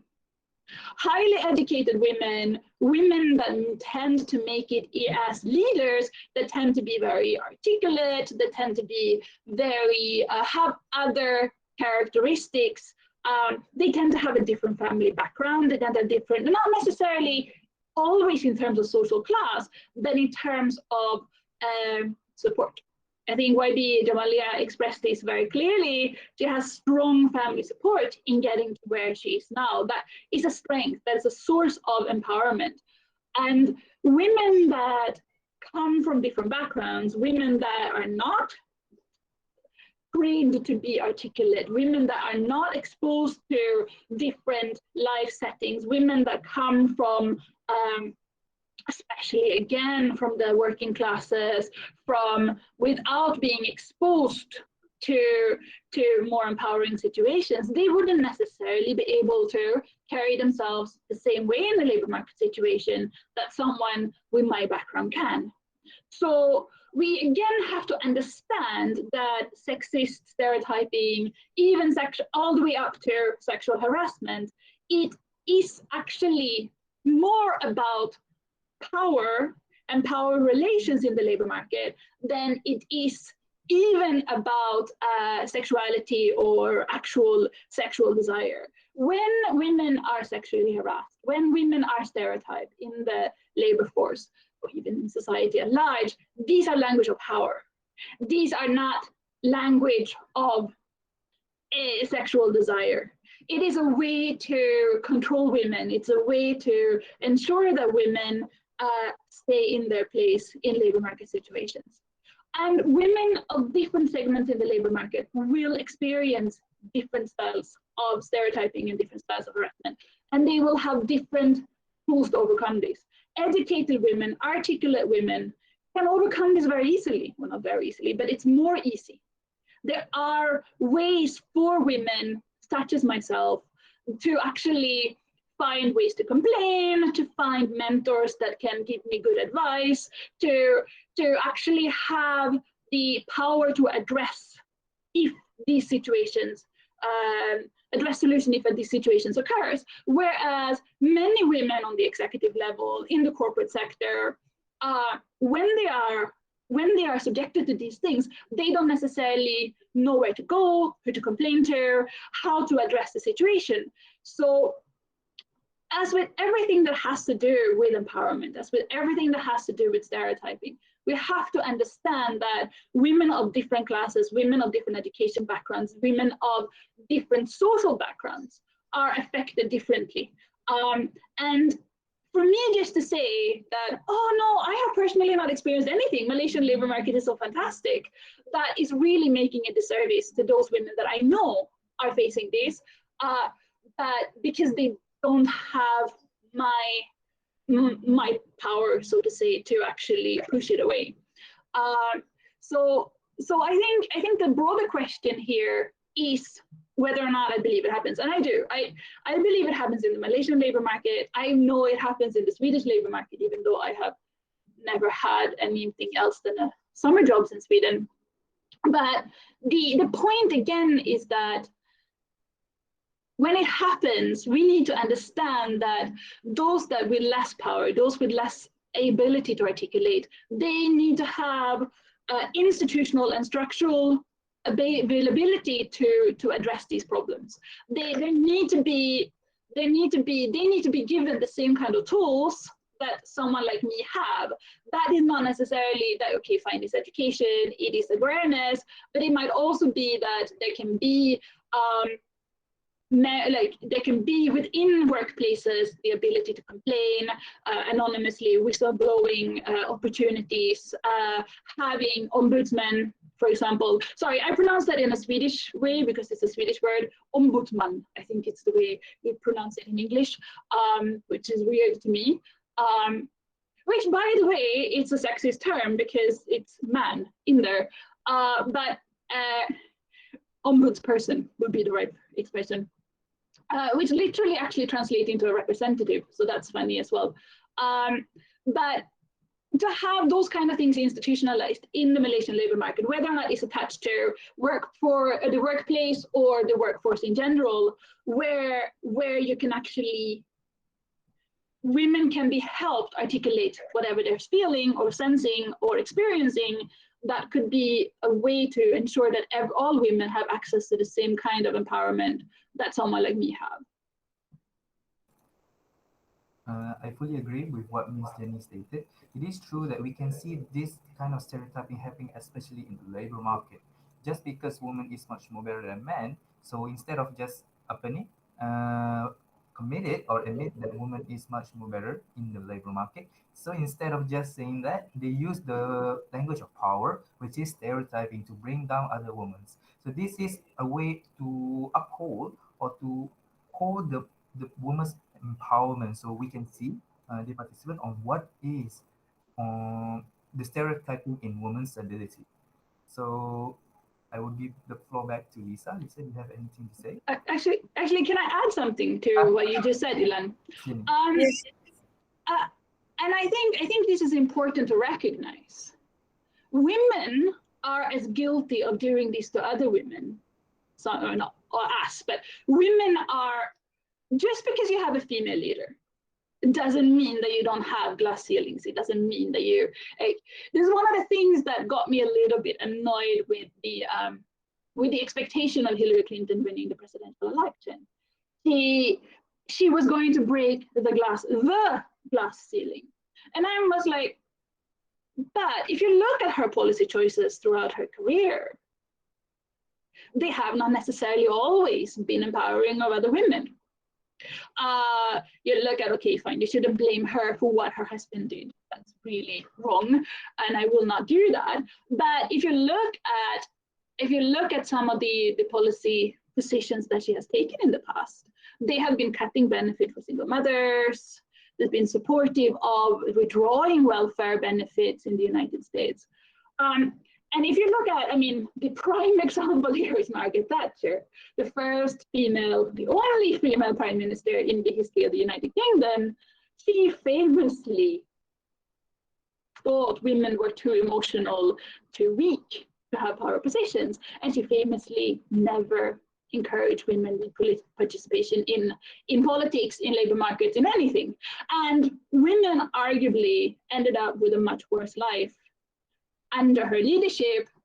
Then like the status of women actually arguably the status of women actually diminished more under her prime minister leadership, prime ministerial leadership, than under any other prime minister in post-war British history.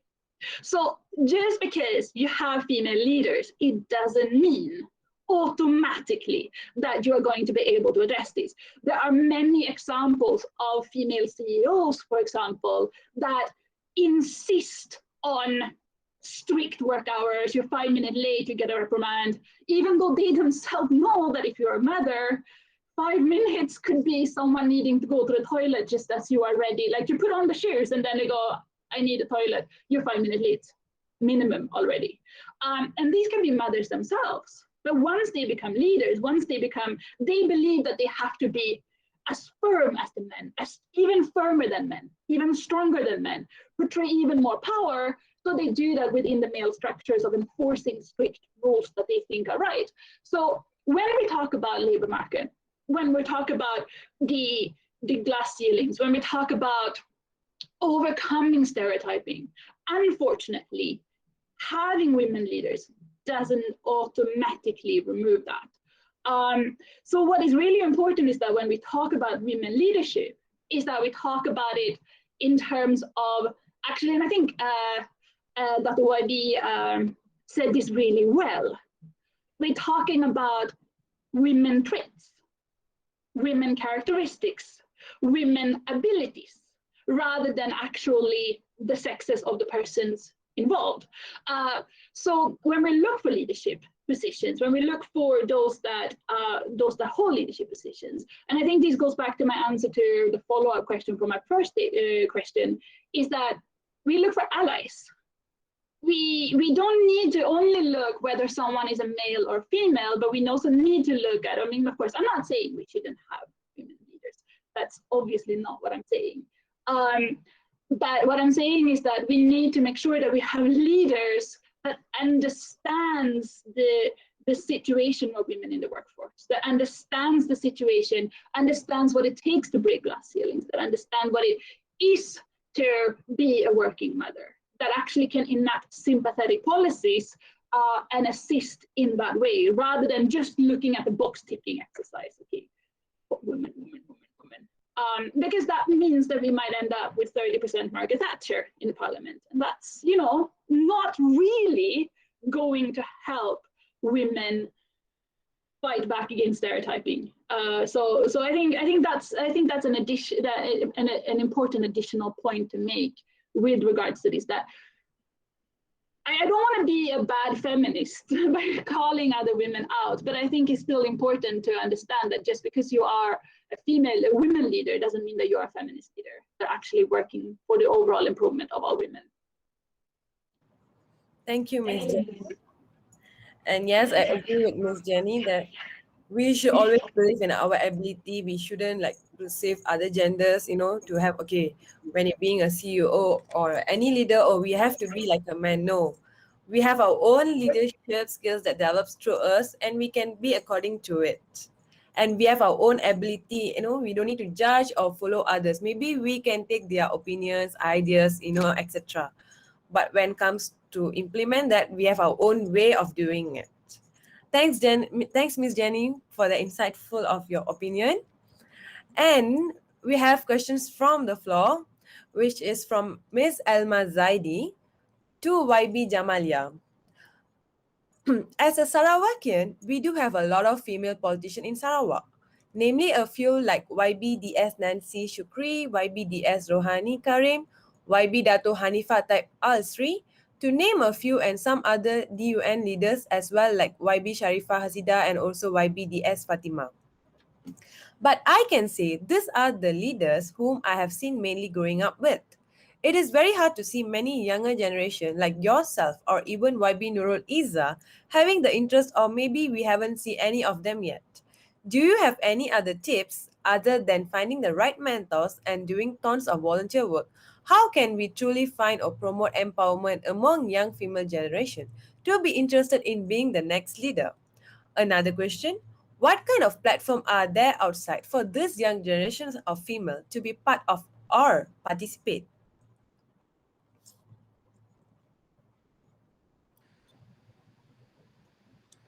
Hi, thanks. Sorry, who was the one that asked me the question? Miss Elma Zaidi. Miss Elma. Okay, so hi, Miss Elma.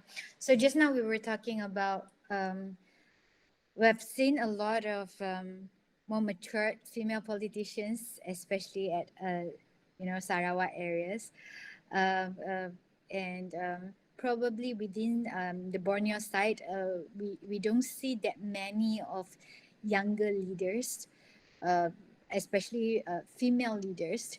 I've been to Sabah for the by-election before, and I notices that as well.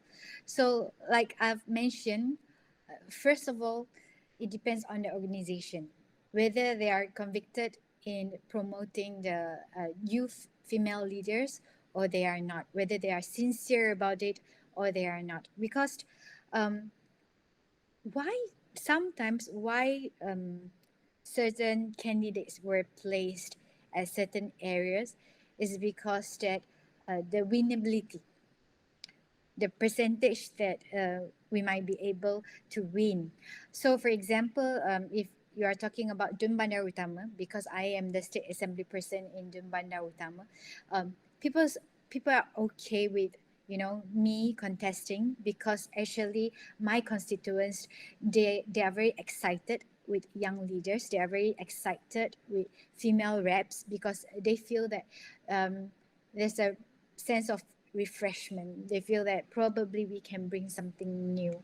So this is a chicken egg situation where what society perceive uh, is how to say a selling point for certain political parties. So if let's say that if society or the community can accept youth leaders, female leaders, and they perceive them as something that is refreshing, something that the community or society wanted, so female leaders definitely will have more chances.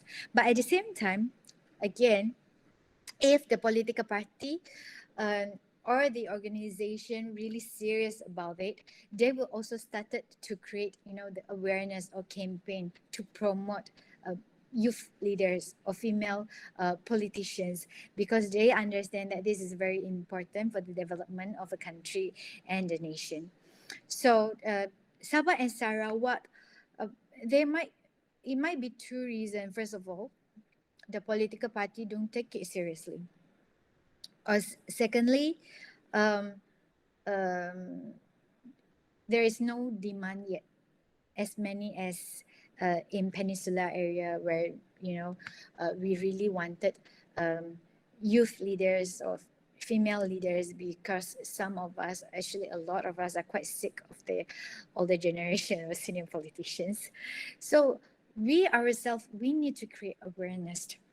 It's quite true that having the right mentors is kind of difficult because, again, we are lacking of supply. Um, Even if you know certain female politicians or certain female leaders, and you are interested in becoming the protege or mentee, not necessarily the female politician or leaders will want you to become the mentee. So how can we create more female leaders? How can we have more platforms? I believe, of course, it is the responsibility of young leaders, female leaders, to create. So, like what I've said, that when I've been given the privilege to have support by my family, like Miss Jenny also mentioned it. Having support from family is a privilege. Having a mentor, especially a very capable mentor, is a privilege. So for us, those whoever that we've got the privilege, we need to contribute back to our society. It's very important for us to spread this kind of awareness, to acknowledge that it is very important for each of us that is with the privilege to contribute back. Why am I here today to join this, women's empowerment post-pandemic forum or discussion? Is a way for me to contribute back. Sometimes, even if it's just a small discussion, even it's just 5 students, or mahasiswa or mahasiswi that wanting to interview me. If I've got time, I will make time for them, because I feel that is a way of spreading awareness. Same with the others. I know that a lot of us, we are hoping that there is a very structural plan, that we will create more platforms or channel. And definitely some of us who are in position, we are also trying our best to push for it. We wanted to create more platforms and channels. We brought these kind of issues up during parliament sitting or state sitting, or some of us, like for example, my office, we previously, before PKP, we created a lot of programs or events to empower the youth. And I also, even up to now, during the pandemic situation, we are still accepting interns and whatnot. That is something that I can contribute. And certain things in need organization or political parties or even the government to do. But within our own capability, we should also do our best to change the situation and create better platform or channel within our limit. So for example, if you're a student leaders or whatever, create certain interesting forums, create certain interesting platforms for people to discuss about this topic. I don't have,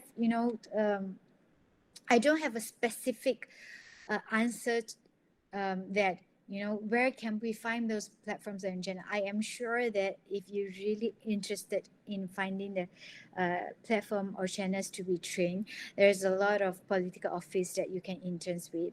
There's a lot of program that you can join. But at the same time, while you are joining, try to influence people around you as well.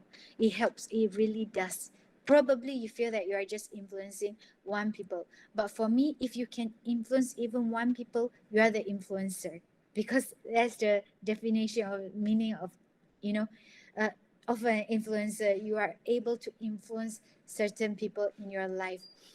By this collective collaboration, or, that we all move towards in helping or creating inspiration, creating better platform channels, I am sure that we are heading there. Just like right now, people start discussing about we need more youth leaders in the next general election. We need more participation, more youth candidates in the next general election. It might be just a small voice in the beginning, but if there is more people that is willing to talk about it, willing to campaign for it, other than young politicians or Mohd or NGO, but also within our own capacity, we might be able to create a new wave that the politician, the senior politician, understand the fact that if they want to win the next general election, if they want to add in, if they want to have better opportunity to win the next general election for their political party, they need to add in more young leaders. So with that only, we can slowly move on in creating new channels, new platforms for the next generation. And it's gonna be a long-term process. It's not gonna be a short-term one. But that's the reason I am here today, so that we can talk and discuss about it. Probably there is some points that you already know. Probably there is some new experience or stories that we are sharing here today. But whatever it is that we've learned to become wiser today, I hope that we are not just taking it for ourselves. I really do hope that we are also bringing it to our other friends, other platforms, other people, so that together we can create a better ecosystem in empowering women. Thank you, YB Jamalia. And I hope it does answer questions from Miss Alma.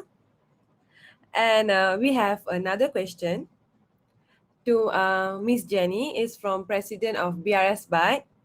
What is the impact of economic transformation on the development of status of women in Malaysia? Oh, this is a huge question. The thing with economic development is, this is a huge, huge question. But the thing with development is that it doesn't really it can go either way. Okay, it depends on how you develop. If you develop by building on existing parts in your culture, just strengthening the things that needs to be strengthening, improving what needs to be improving, or if you completely bulldoze and restart. The development process can be very different. So if you look at economic transformation, economic development, it's not a guarantee that it's going to help women.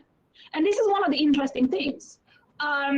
A lot of parts of economic transformation, and one of the things that I think Malaysia has actually done very well with economic transformation in the past is that it has not destroyed the grey sector economy.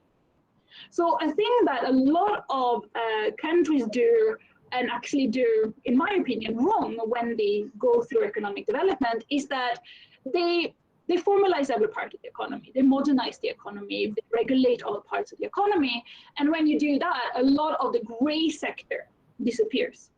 The grey sector is basically home baking, selling, it is some alarms.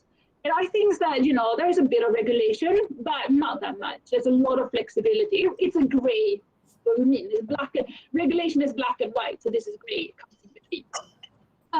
And one of the things that Malaysia has actually been able to do is to kind of leverage on the grey sector. And the grey sector is where a lot of women in formal employment happen. A lot of women economic income generation happens. And it's a source for economic independence. It's a source of economic independence for a lot of women. So when you talk about economic transformation, it really depends on how you do it. If you formalize the economy and force women to choose either non-employment or proper formal employment, you can actually harm women development or female development. But if you allow this grey sector to exist, at least during the transformation years, as the economy is transforming, this can be a strength and actually help women during this time. Because at the end of the day, women are empowered if they can control their own lives. A part of this is having enough income that if the worst happens, they have some buffer. They can actually stand on their own feet. And again, this is what we call an exit option. You can walk out from a bad relationship.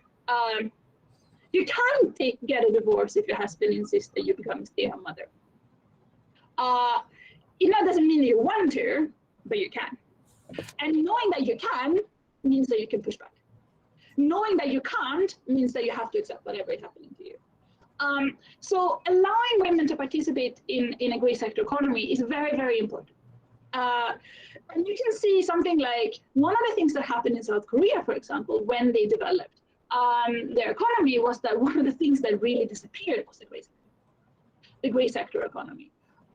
Actually, in terms, I know that South Korea has a lot of women representation. They have maybe more female representation in leadership positions than Malaysia do. But in terms of work-life balance, women are actually struggling quite a lot. And you will see that from the birth rates that they're having. They are now below 1 child per woman on average. So when we talk about economic transformation as such, there is no hard and fast rule that if you develop economically, women will be better off.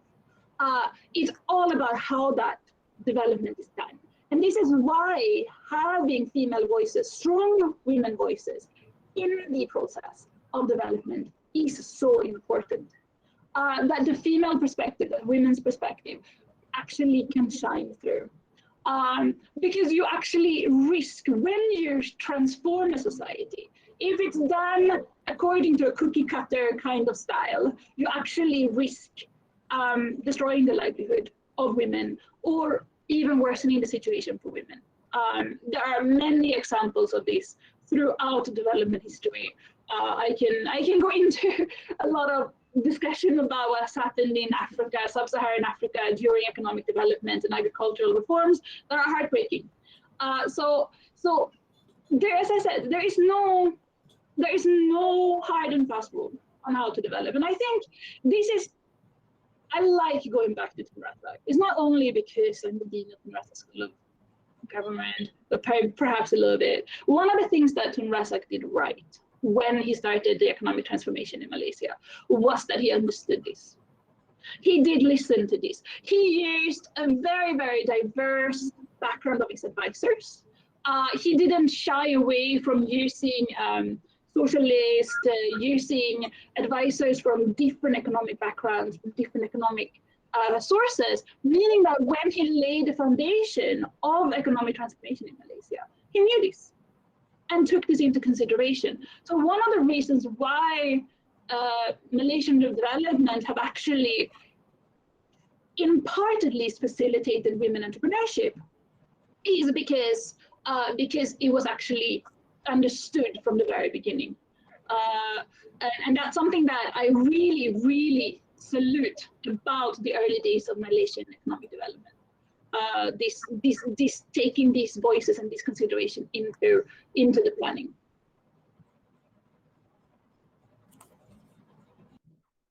I don't. Is that a holistic answer? I come from a more academic perspective here, so it's a. I think it does answer to President BRS Bai, but we do really agree as what you said, you know, because you always know and you always research your points well, so we do agree with that. And I think, unfortunately, we are at the end of our session. So, dear panelists, what is your advice to the younger generation? So, we would like to start from Miss Jenny. Would you like to give some advice to our audience? I think, yes, please. And first of all, thank you so much again for inviting me. It's been a wonderful way to spend the morning, my Saturday morning in this company. I'm again very, very honored to have been a member of this very distinguished panel. So thank you to the organizers and thank you to my fellow panelists. And thank you to the audience for your participation as well. My recommendation, my advice is that I know this is about women empowerment through leadership. But we have to remember that in any country, the positions of leadership, if you look at it in a very formal way, especially in politics, are very few. And there's a lot of luck going into whether or not, and I think YB Jamaliah actually pointed this out, she didn't know about her selection until the very morning. And this is very standard. This is very, very typical of politics. You don't know if you're selected until the very last minute. But there's a lot of chance going into whether or not you're going to get an opportunity to get into politics. But that doesn't mean that we cannot participate and be leaders in society anyway. There are many other places and forums where we can drive the question of women leadership. And if you look at some of the biggest, most decisive moments of empowerment for women, the vote back in the early 1990s, and the labor market, the entrance of women to the formal labor market by and large. These were not things that happened through the political systems. The political systems, the parliament, the legislating bodies reacted to popular demands. They were not reactive. They did not create this. The suffragette movement was an extremely strong social movement. The feminist movement of the 1950s and 60s, the ones that actually facilitated women to go into the labor market, that opened the doors for female participation by not only by pushing the doors open, but also providing the infrastructure that you need, childcare. I mean, if a mother is going to participate in the labor market, there needs to be good quality childcare that she can trust. These were not movements that happened because of representative politics. These were movements that happened because of the struggle, because of the labor movement, because of the suffragette movement, that were basically bottom-up movements. So if you want to affect change in society, and you don't want to go into the game of politics, there are many opportunities to do that, that actually goes alongside. You work together with allied politicians, you identify politicians to pressure, of course, but you don't have to actually be part of the, excuse my expression, the dirty game of politics. So I think that would be my advice. Look at historical victories and learn from how they were organized. Not you don't need to go in. You can do this your own way. If you feel that politics is not your game, then look for other opportunities. Just because you cannot go into politics, just because you don't want to go into politics, doesn't mean that you cannot be a leader in the female empowerment or women empowerment movement. So I think that's really my advice. And also learn what women need, especially for boys. Okay, if you want to be an ally, we need allies. We cannot do this alone. Learn what women need, what kind of structure, what kind of protections do we need, and that these protections benefit men as well. So this is not something that is like, if I only fight, why should I only fight for women? No, if you fight for these things, you fight for your own protection, as well as the protection of your sisters in society. So I think that really is my advice. All right, thank you, Miss Jenny, for the informative advice. We will surely note it down for our future generation. Not only that, there is one participant that would like to ask you a question. It is from Julius Allen. Julius, you may ask your question. Yes, thank you, Itlan. It's actually not a question. Actually, I've been hearing maybe Jamaliah, maybe Dato Rashid from earlier on, and also Madam Jenny point. She taught me so many courses in UNIRAZAK when I was doing my bachelor's in degree in government and public policy, and somehow or other I feel that is what she have always mentored not just boys but also girls in the class, is that if we do not want to get involved in politics, we've been hearing this 30% women's participation in politics. We've been hearing how you should get a mentor, how you can serve the community without being in a political party. It is possible. Nowadays we have NGOs, we have other platforms in terms of how all of us can actually get involved. The idea whereby you want to be a candidate for your constituency, it doesn't have to come from the party. I think YB Jamaliah made it very clear is that sometimes we enter a party not because we want the seat, not because we want to be an MP or an adun, but it's because we want to serve the community. We want to be closer to the heart. We want to bring our hearts closer to the community. So to me, when it comes to being in a party, you have the idea of you have to be in a party to be a candidate, to be the Wakil Rakyat is just a bit we're just looking at too traditionally, whereby I feel women's, not just women's but men's out there, we can actually make a difference through platforms that are not political, and also we can bring down the idea of you have to be voting based on your party instead of the candidate. By right, candidate qualification criteria matters more than being what political party you're representing in. That's just my thoughts. Thank you. Just one thing, Julius, being the lecturer here, since we're talking about this from the feminist perspective, okay, we need to keep the right feminist rhetoric. Everything is political. We're talking about whether or not you want to be in representative, like proper representative politics, or whether or not you want to fight the politics in the streets. I'm not talking fighting politics in the streets, literally, guys, but I'm talking about building social movements. Social movements are inherently political. So politics is everywhere when it comes to female empowerment, according to the feminist tradition, right? But the point is, politics is more than just whether or not you are a politician. Politics extends beyond that, and I think that's my point. I hope I've got enough time because there's a lot of things or advices I would like to share. But let's just start with politics. I agree. Everything is very political, and politics also is not the only ways. For those who are, I'm not sure in other countries, but for those who are interested in politics, you need to have conviction. If you are asking me, that I think that's the biggest force that keep me going. Because if you're only talking about personal agenda, you're only talking about what you want to achieve personally as an individual, you're gonna have a hard time. Honestly speaking, because there are many factors in becoming a candidate. It's not it's not a private company.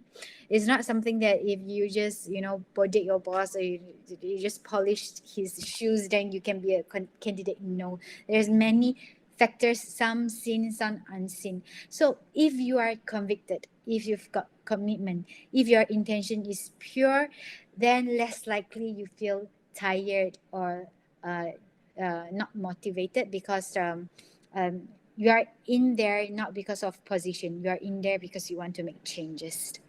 And the others will come around if you've got potential, if you've got talent, and if you put your heart at the right place. So for me, I just want to recapture some of my points.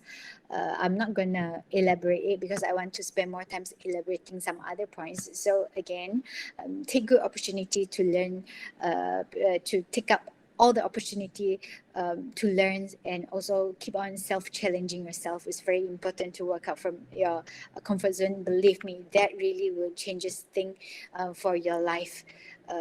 And again, everybody make mistake, like I've said just now. So mistake is actually not useless if you allow yourself to learn from the mistake and improve yourself on it. So each mistake you've made, you need to convince yourself that it's some mistake that I've made and I've learned from it. And if I learn from it in future, I might be more knowledgeable or wiser compared to others who never, face that opportunity to make such a mistake. So learning from mistake is very important, and is also very useful if you take it as a lesson for yourself. Now, because today our topic is about women empowerment, so I just want to acknowledge that women empowerment is not only for women. We need to make it very, very clear. So earlier on, Dato Rashid was touching about gender harmony. I know gender harmony is very important, but we also need to understand that gender harmony changes. What I mean by it changes, so for example, I previously was mentioned, men are more masculine, women are not. How are we going to achieve the balance between both women and men? But don't forget there are some women that is also quite masculine. You get what I mean? There's also men who is very sensitive. I'm sure some of friends, male friends or families that crying watching K-dramas because the sentimental of the story, and also women who acts like in certain character that people perceive it is only exists within men. So when we're talking about gender equality and women empowerment, is not always only about, main reason is to put women in the leadership ladder, but we also need to acknowledge that gender roles, it created glass ceiling not only for women but also for men. So for example, for men, they are not expected to express themselves emotionally. It will be seen as a weakness for them. So taking paternity leaves will be judged. Your future boss might also judge you if you are taking leaves just to send your kids to clinic because it's supposed to be women's job, or women's responsibility to take care of the household. And also people will laugh about house husband when you are listening to the terms house husband. So husbands are not allowed to spend time with their kids or becoming house husband because it's against the norm. So we are currently trying to create a fairer level of playing fields, not only for women but for men as well, for them to have their opportunity to make choices of what they want in their life. So empowering women at the end of the day, it will create a more equal playing fields for both gender. I feel that it's very important for us to understand that. So we need to do the right thing. If you are talking about how can we empower women in the end of the day, I feel that it's by creating more women leaders, creating more women in the leadership ladder, I totally agree that, sometimes it's women ourselves that we prevent women from getting up to the leadership level, and that's very saddening because it prevents us to achieve equality. It prevents us to have a better nation, because at the end of the day, women is 50% of the population, just like how Dato Rashid mentioned previously. So today, whoever that's in this room, I believe that we have got certain privilege. Not only me. If you are already in this level with UNIRAZAK, you've got certain privilege, especially when you've already joined certain forums, discussion, or whatnot. So, therefore, not only you need to find inspiration, you also need to be the inspiration so that we can create a healthier ecosystem within our community. Each of us believe that each of us can make a difference. As I say, that we are all influencers. Even if you can just, let's say, influence your adik, it's just one person, but they might be the leaders in future. They might be the leaders in tomorrow. So it's very important for us to keep preaching that we want better levels of playing field.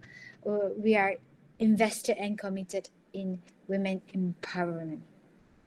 I truly believe that our higher purpose in our life is to influence others so that we can create a better future for our nation. It's very, very important. Also, I wanted to talk about do the right thing. It sounds like a very easy sentence, do the right thing, but it might sound simple, but it's not easy. Okay, stop getting influenced so much by society, because society that we are having right now, some of the norms and culture, I do agree with it, but certain things we need to change, or we need to break the perception. We need to mold it into a better culture, better norms. So previously, people were talking about tempat wanita di dapur.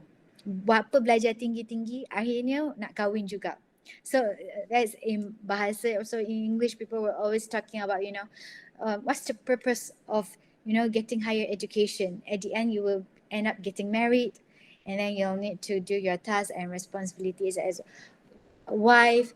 And we need to stand up for that. It's not that I am not judging, and I'm not saying that, we as a woman, we need to come up in a workforce. We need to be leaders. It's not that. What I'm saying is that we need to have opportunity to make choices.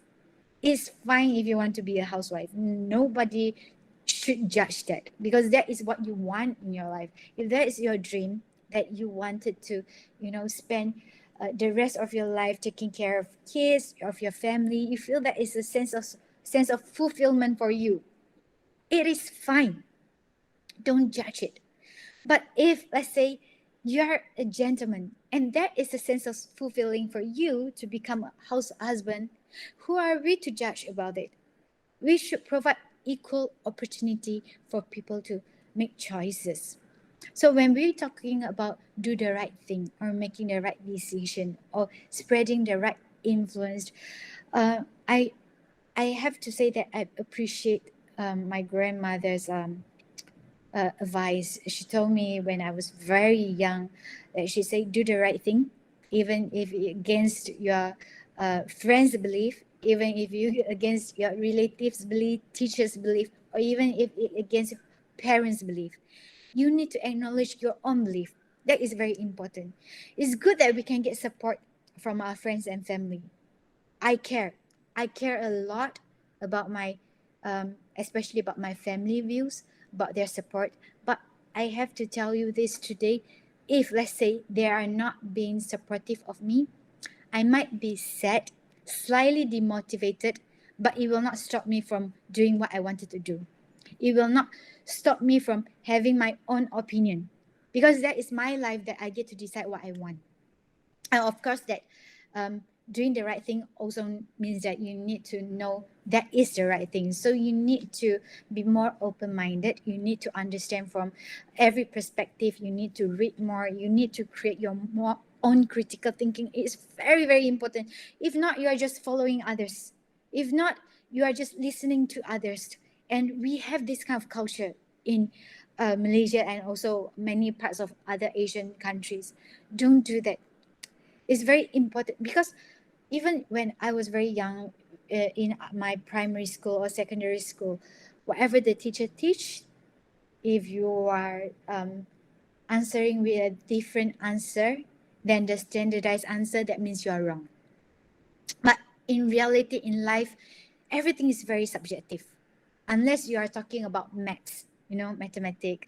And sometimes even maths, it might be subjective when people have got different formula, to reach to an answer. So that there isn't any pure black and white of your answer. Sometimes life is very gray. Opinions are very subjective. You just need to be more knowledgeable and to be wiser. And also that is very, very important for us to appreciate feedbacks. Very, very important. I'm not going to go very macro and talk about, the talk about what policies can do for us and all that today, because I believe that most importantly is also us as an individual. What can we do for the community? And then when you reach to certain level, then you talk about that. Of course, policies make a very big impacts. I do understand that. But at the end of the day, you as an individual, you can also make a big impact. You might be the leader of tomorrow or even leader of today. And not only that, you might be creating leaders of tomorrow. So the leaders of tomorrow, they shouldn't believe in what you believe. What you're supposed to teach them is that, teach them to have critical thinking. So how to have critical thinking is that we appreciate feedback. I've seen many people having problem with this because people are sensitive, especially in Malaysia. I don't know why, but people is so sensitive. We always talk about, this is a very sensitive topic. This is a very sensitive content. But the content is not sensitive. The topic is not sensitive. Only people are sensitive. If people is not sensitive, the topic will not be sensitive. It's just that simple. If you are talking about, for example, sex education will not be sensitive if the people is not sensitive about it. So we need to be appreciative of the feedback given by everyone. All right. Many of the even senior mentors, they are reluctant to offer feedback because truth is harsh. So if, people who's receiving feedback, they are uncomfortable to receive the feedback. Most of the people are unwilling to give as well because they feel that, I akan sakitkan hati orang ni ke tak? Will that people be offended? Will they like us Leslie because I have been providing this kind of feedback to the person? So we as individuals, we need to convince others that we are okay with feedback. Of course, sometimes feedback that been given is non-acceptable because it is very stereotyping. Sometimes it's very skeptical. I do understand that, but it's up to you. It's your critical thinking to decide whether the feedback is acceptable or not. So no matter what, provide people with an opportunity of feeling that you are open for feedback. Then after that, you can agree to disagree. It's up to you, but it's very important for us to appreciate feedback. And lastly, I just want everybody here to know, because this belief really changes me, that there is a lot of leaders that are natural born leaders.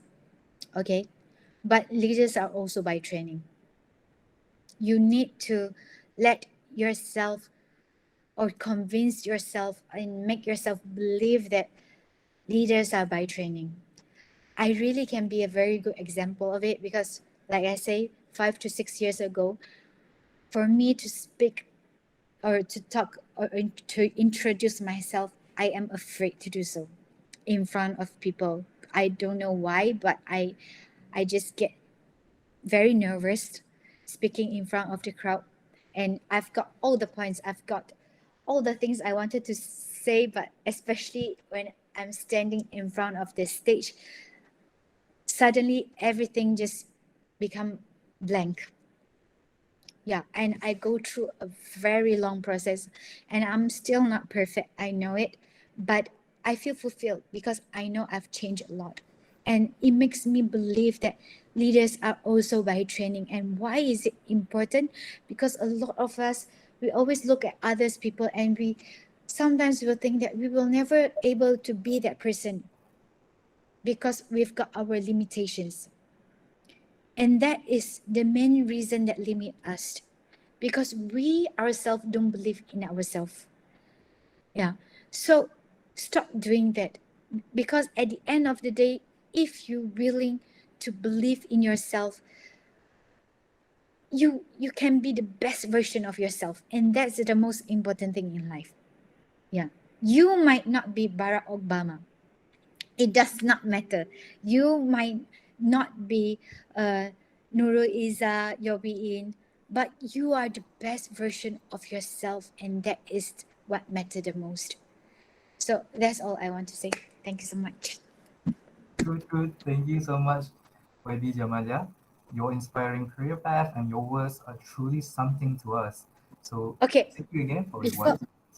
before I forget, Mm-hmm. just give me another minute, because uh I just want to take this platform and opportunity to say that we are still looking for interns all the time, 365 days per year, because I really find that, having interns around, it can really help them in their life, no matter if they want to be leaders or not. But we really hope that we can actually not only motivate people, but also teach young people some of the certain soft skill that they don't learned during primary or secondary school. So if you're interested, or if you've got time, you can send a request for internship with me. My email is jamaliahdat@gmail.com.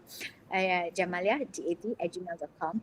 And to understand our activities or programs more, you can always look at my Facebook or my Instagram, because most of the time I'll post all the information there. Thank you so much. Don't worry, Jamalia. I will be in the intern program next year.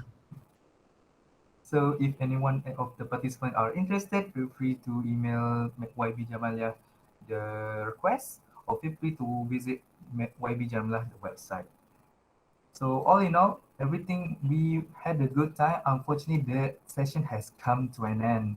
So it was a very insightful talk from both of our panelists. Thank you so much to our panelists for sharing their knowledge and inspiring us today. Not only was the information was useful, but it was very informative for our student who will be venturing into the working environment pretty soon. We can never thank you enough for participating, especially our audience who stick around despite the fact that it was an online event. And again, I would like to thank our honorable panelists to be together with us today. Your insightful answer will be noted down and will be used for our future endeavors. Again, it is not easy to impart our talented, elegant, and sophisticated panelists. With that, we would like to say thank you to our dearest panelists. Thank you so much. Thank you, Miss Jenny, and thank you, YB Jamalia, and also thank you, YB Dato. He's not here with us. Thank you for inspiring us a lot, and thank you for giving us knowledge regarding women empowerment, not only post-pandemic, but also overall about it. And also, give us insightful talk, and then giving us inspiring, and also realistic examples. And as what YB Jamalia said, we can, we can't be a Barack Obama, or another thing I want to say here is that we are so honored to be part with y'all with this, because we always seeing Barack Obama or all this legendary speakers from social medias, we're reading from books, but first time we are engaging with with these three honorable speakers is always a lifetime for us. Thank you so much. From your busy schedule, y'all give us time, and then I think first time in history of UNIRAZAK, these talks extend more than 2 hours. I think we will collaborate more in the future. Maybe we can go with my UNIRAZAK live. I think with these three speakers again in the future, with more better engagement, and then with different topics. so we can get more wide knowledge about it. And once again, we would like to thank you, Miss Jenny, YB Jamalia, and YB Dato Rashid, who's not here with us. Thanks a lot. And have a great day, guys. And don't forget, stay home, patuhi SOP, and take care, guys. See you next time.